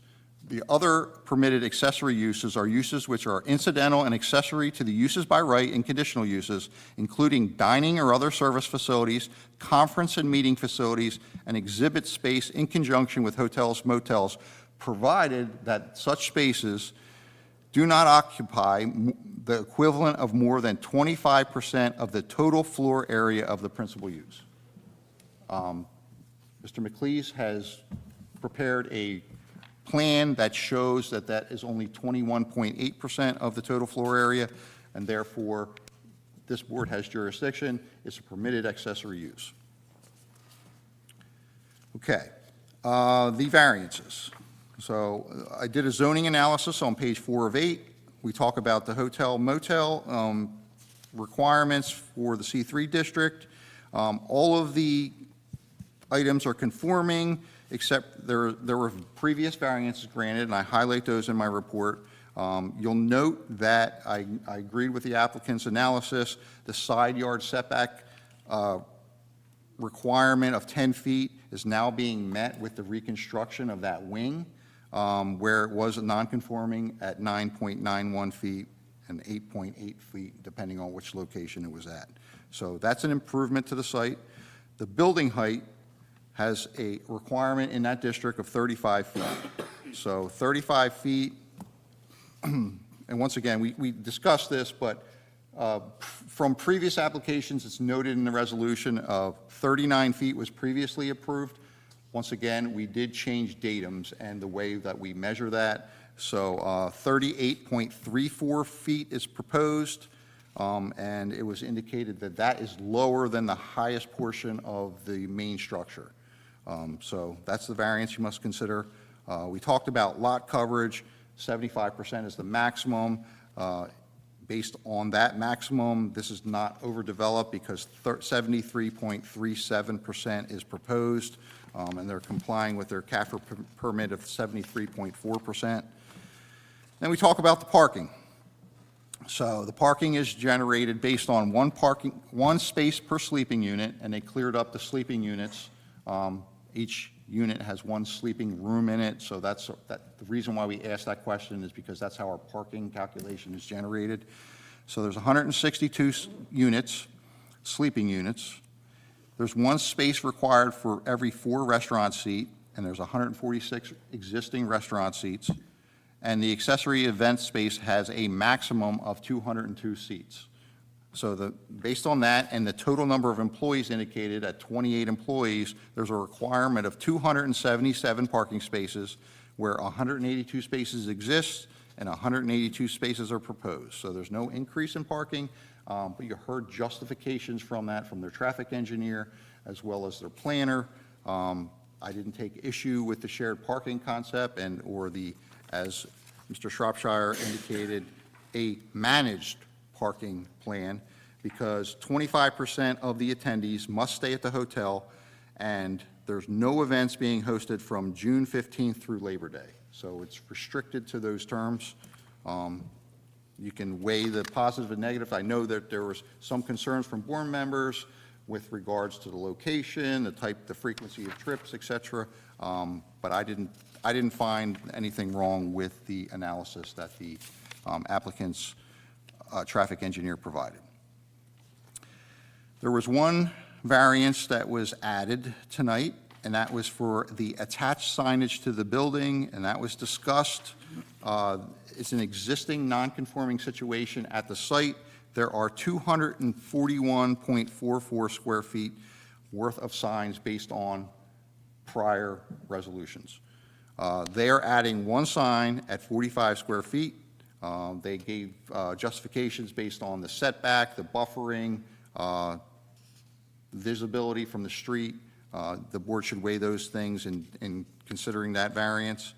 So those are the 3 variances that are necessary. I'll move on to my general review comments. I talked about the lot consolidation should be required as a condition of approval.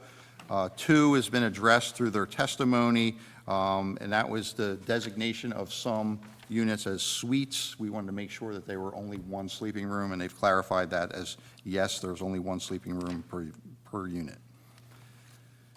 3 is our standard condition. Because this is in a flood hazard area, they have to comply with Chapter 258 and comply with the Flood Damage Protection Code. 4, we have already talked about as a condition of approval, is provide the approval signatures on every cover sheet. 5, the zoning table should be revised to reflect comments in the review memorandum, and that should be incorporate all of the variances that have been asked for, including the signage, and we would ask for the signage detail information to be provided, and make sure that that sign is, the lighting is, all the lighting information is provided for the sign. It cannot be internally lit and must comply with the Historic Preservation Commission requirements. Construction details must be provided for all site improvements. And there were some inconsistencies with regards to Mr. McLeaf's plan versus the engineering site plan. We would ask that more detail be provided on those plans, call out the improvements that are required, driveways that are being eliminated. Obviously, vertical curb has to be provided along the streets, along with sidewalk, et cetera. The vegetated strip between that, all of those dimensions, improvements. I mentioned utilities. There needs to be more detail to the site plan. And it could be limited just to the area disturbance. We don't need to see the entire site, but just provide us a more detailed site plan with regards to that area, and that's, we would recommend approval. Okay, item number 7. This just is my review of the stormwater requirements of the project.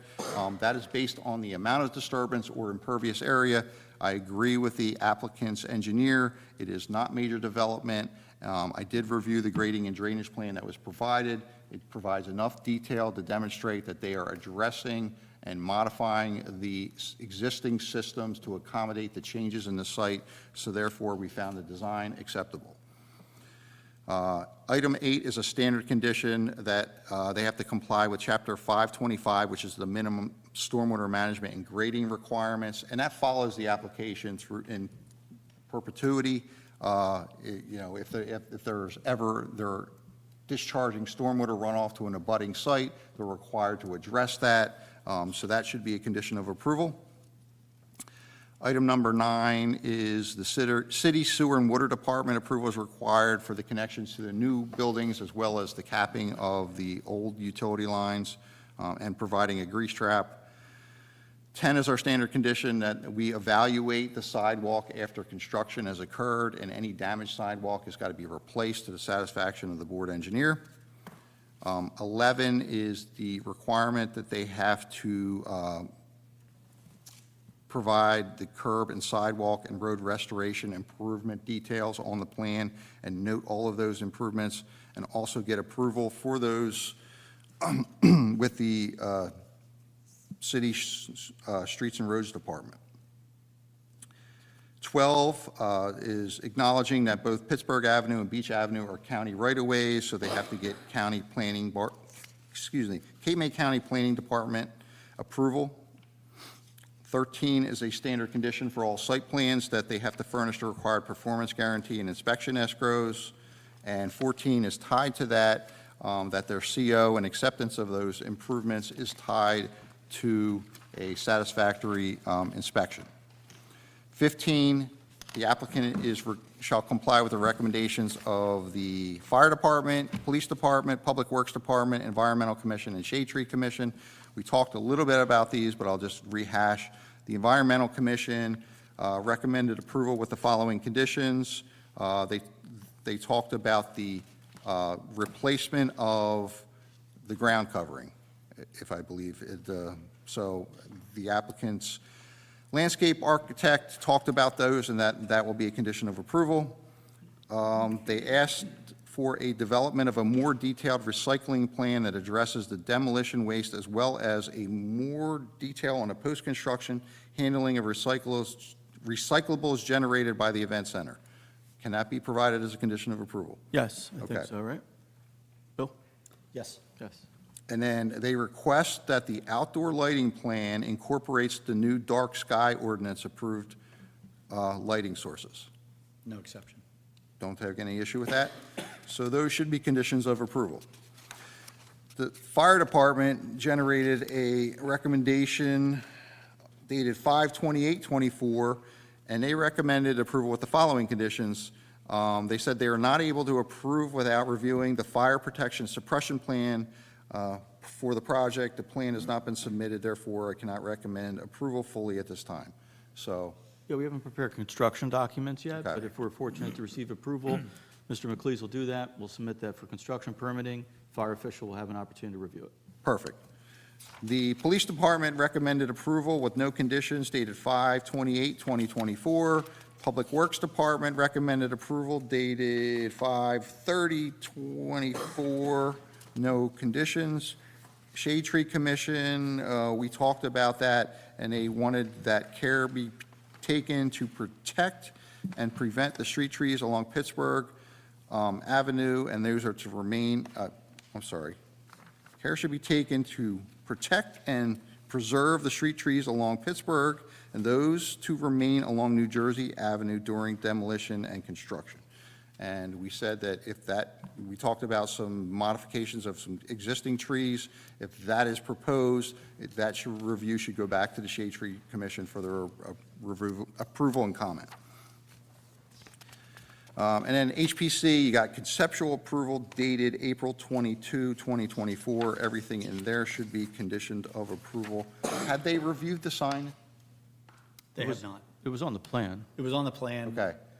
The majority of our focus during those reviews was the New Jersey Avenue frontage. Okay, I would just make sure before you get final approval that that sign, Pull it out.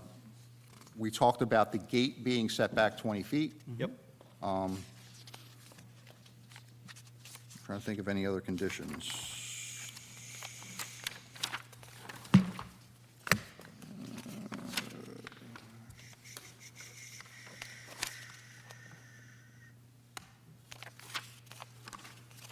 That's all I have. So that was a summary of my report. I'm happy to answer any questions the board has. Board have any questions? Hearing none, open up to the public. Anybody within 200 feet of the public wishing to speak to the application? Anybody else want to speak to the application that's in the audience? Mr. Cheney? Jim Cheney, 1107 Maryland Avenue, Cape May. Sir, is the microphone on? Yes, Okay, can you spell your last name for me? certainly. Spell your last name for me? Oh, I'm sorry, Cheney, Cheney. But my apologies, I love my kids, but they share. They bring all their germs home from school, and I have a summer cold. Okay, can you tell me, I know you said your address, but I wasn't ready. I was focusing on. Oh, okay, sorry about that. 1107 Maryland Avenue. Do you swear or affirm the testimony you're about to give is the truth, the whole truth, and nothing but the truth, so help you God? Yes, I do. Go ahead. First of all, by way of disclosure, like most realtors in this town, over the past 40 years, from time to time, I've done business with the Andy family. Nothing unusual. I don't currently have any listings with them. I'm not representing them in an offer at the present time. So, but I did want to just mention that in fairness to you guys. I am known to some of you, but not all of you. Been around for a while, served on this board for half a dozen years. And I think most people that know me know that I'm a very private sector person, and I believe in the ability of towns and other political entities, counties, to promote economic development. So it's a big interest of mine, which interestingly enough, in this part of the world, you have to balance with concerns about the environment. I have a couple kids I'm raising, so the environment is a big issue to me. Take them kayaking and canoeing and camping. To me, the concept of shared parking, although I know you're not addressing that head-on this evening or as part of this application, the concept of it is really sound. It goes back to the 30 years ago when I was on this board, and Governor Florio's state redevelopment plan was being considered. And the concept there was, in order to preserve rural space, undeveloped space, that we would allow more intensive use where infrastructure already existed, so as to not run new sewer lines out across rural areas. And as you know, even though this is a beach town and a beach resort, we're within 5 minutes away from big rural areas that aren't sewered, like the Cold Spring section of Lower Township south of the canal. So I support those initiatives to protect our environment, and I think that shared parking is an environmentally correct way of looking at responsible commercial development, where you can see a clear symbiotic use between things that are going on the same property at the same time or at different times a day. It makes a lot of sense to not say, let's just push these people to pave more and more and more and more impervious surface. I don't think that's in any of our interest. And I think my interest in preserving the environment goes to looking toward those creative, innovative things that you've been discussing here at the table tonight. And I think it's really important to take that into consideration. I would much rather see any application in town, although I think Mr. Hollis is correct that the applicability in different parts of the town might vary, but every application should consider an applicant that wants to try and show you that they can demonstrate why shared parking might work. And if you buy it, then you can approve it, if it seems appropriate for that site. For this site, to me, it seems crystal clear. I happen to live not too far from this site on Maryland Avenue, but I'm not within the 200 feet. But what I would say is this: it's always been a very well-managed site.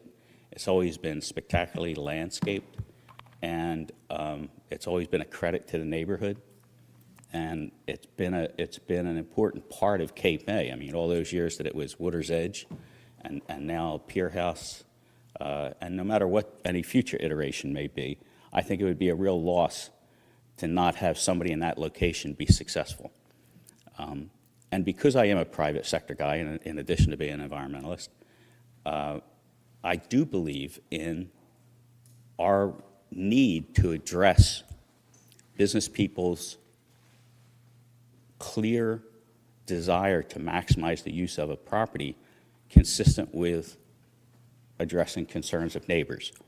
So if you go out of your way 50 ways around, which seems to be what's going on with this application, to protect the neighbors, and you're also improving a commercial property and a rateable in this town, and you're providing yet another place for special events, which those of us that know the town very well know that even those places that do special events oftentimes already get booked up, and that happens. It's just we're victims of our own success in terms of our popularity.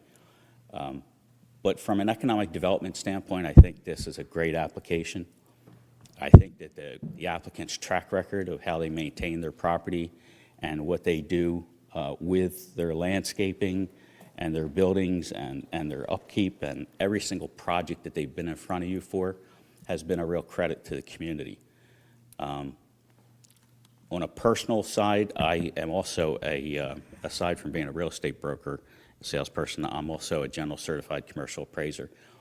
And obviously, I'm not looking at this site as an appraiser, but I look at sites all over South Jersey as an appraiser from time to time. And I think that there's rarely an opportunity where you can go in and just give it your complete seal of approval. There's times, there are some good sites in South Jersey, but there's not nearly enough. And what the Andy family has done over the decades is sort of provide that example. And so I'm not saying what you guys should do. One thing I've learned from being here tonight is you guys do a whole lot more technical stuff than I did 30 years ago, so I don't presume to tell you how to vote. But I do want to tell you that I support this application wholeheartedly and for the reasons I just stated. And if you have any questions, I'll be glad to take them. Okay, thanks, Mike. Anybody else still wish to speak to the application?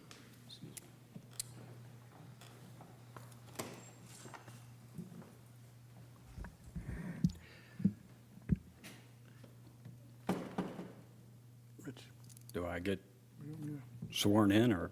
Yeah, I usually, well, sure. Do you swear or affirm to tell the truth, the whole truth, and the truth, so help you God? I do. Please state your name and your address. My name is Michael Knoll. I'm at 1303 New Jersey Avenue.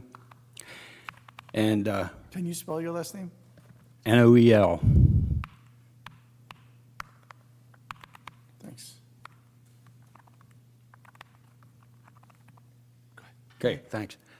And I have more of a question than I have any statements, but first I want to applaud Adidas for attempting to improve their facilities.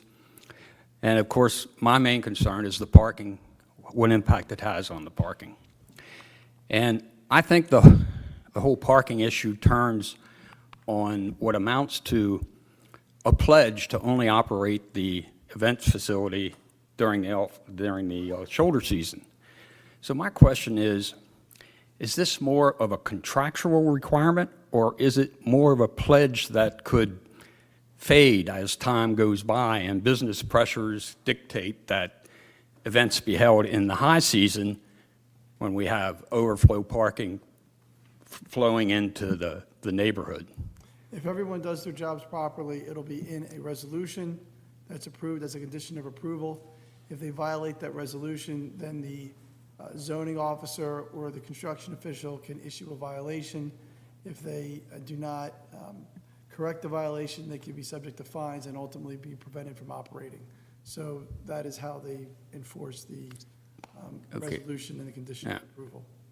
So in my layman's terms, then, indefinitely on into the future, they will not be able to hold events during the high summer season. Correct, unless they come to this board for an amended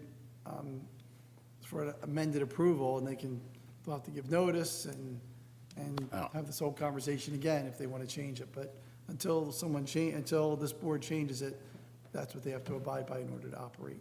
Okay, thank you. Good luck with your project, guys. Thank you. And they can't say they weren't warned. Anybody else in the public wish to be heard? Seeing none, the application to the public is closed. Anybody on the board want to say anything about the project? Any questions?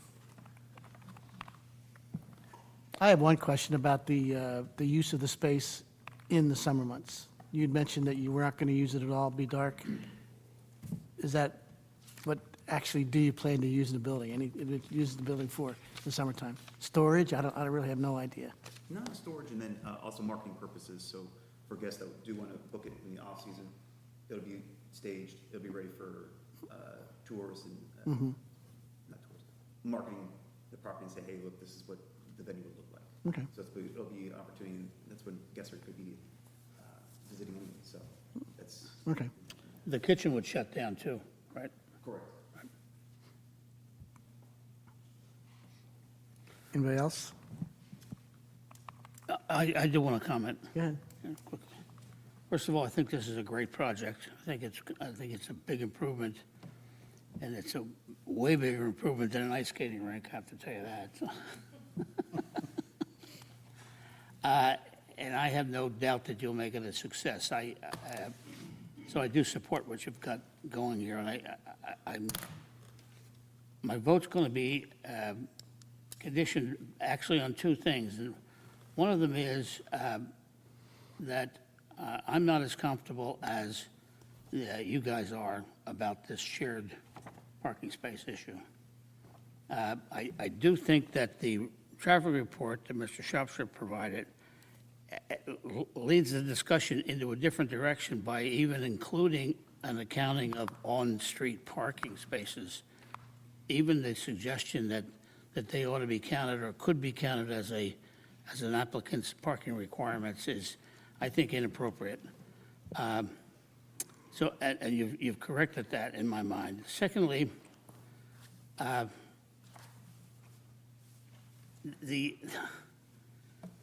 I want to make this work for you. I want to be able to support what you're doing here, and the concept of shared parking spaces would be much more comfortable in my mind if we had actually had an ordinance which clearly gave us that option.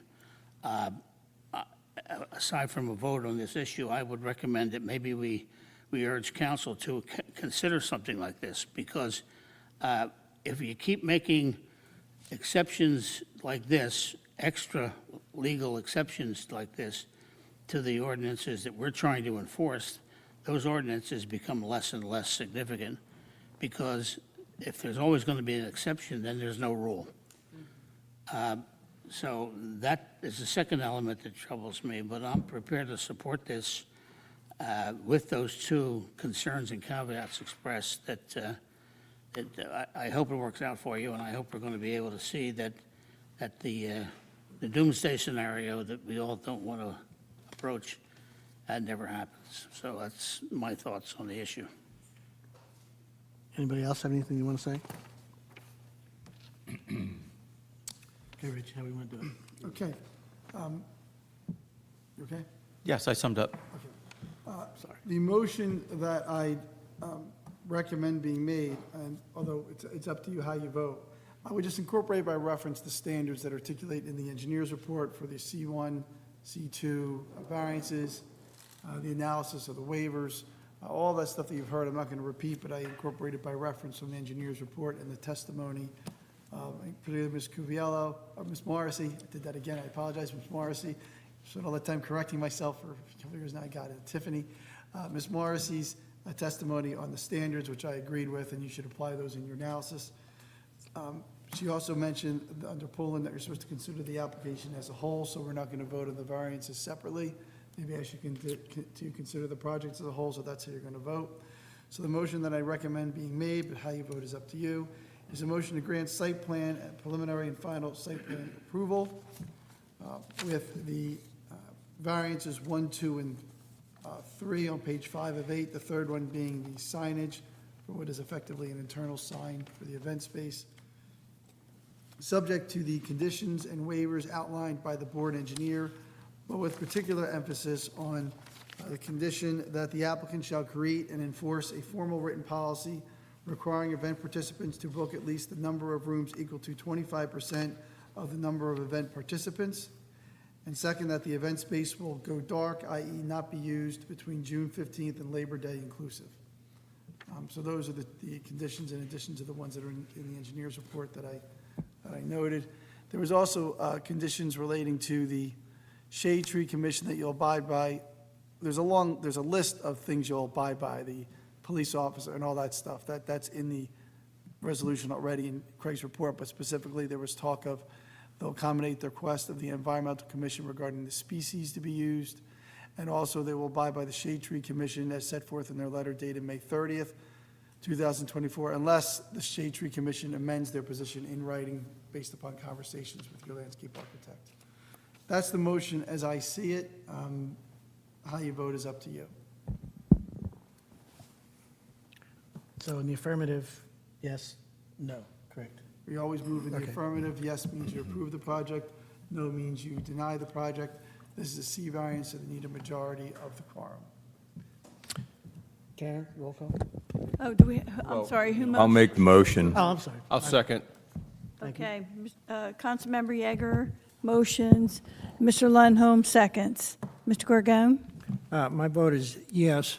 Just want to make a comment. I think this is something that's going to enhance what's happening in Cape May, especially in the off-season. I don't think you can understate the economic impact that this type of a thing has to the city, especially in the off-season, whether it be use and occupancy tax or just having the people here in the off-season spending their money elsewhere throughout the city. I think it's a great idea. I love the concept of the shared parking. I don't agree that it should be an ordinance. I think it's something that should be done on a case-by-case basis, because some parts of the city, I don't think you should have shared parking. It should be a lot more stricter. And this way, it'll always come back to the planning board if someone proposes that. So my answer is yes, and I wish you all the best. Councilmember Yeager? And yes for me, and I wish you the best of luck with that. Looking forward to it. Mrs. Reed? Yes. Mr. Crowley? Yes. Mr. Lundholm? Yes. Ms. McCorkle? Yes. Mr. Paducis? Yes. Mr. Jones? Yes. Council, I just wanted to compliment you on your presentation and your experts, and also your use of the conceptual review committee. Not everybody does it, and in this instance, I can tell you it really helped you because your presentation was focused on the things that were of concern to that board, and your professionals came through and came out with creative ways to effectuate that. And I know it cost you a fortune, probably for all your experts, but that's what a first-class presentation looks like in my experience. Thank you. Well, we echo that. We appreciate everybody's professionalism.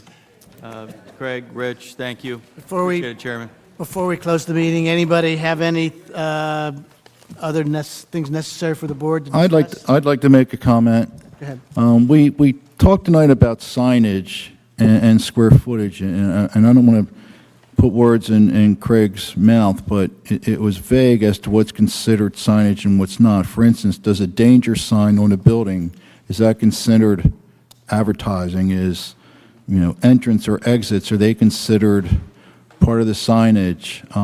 Something that we should look at in the future is what's considered part of signage and what's not. I don't think anybody's listening to me. We're listening. I'm listening. Well done.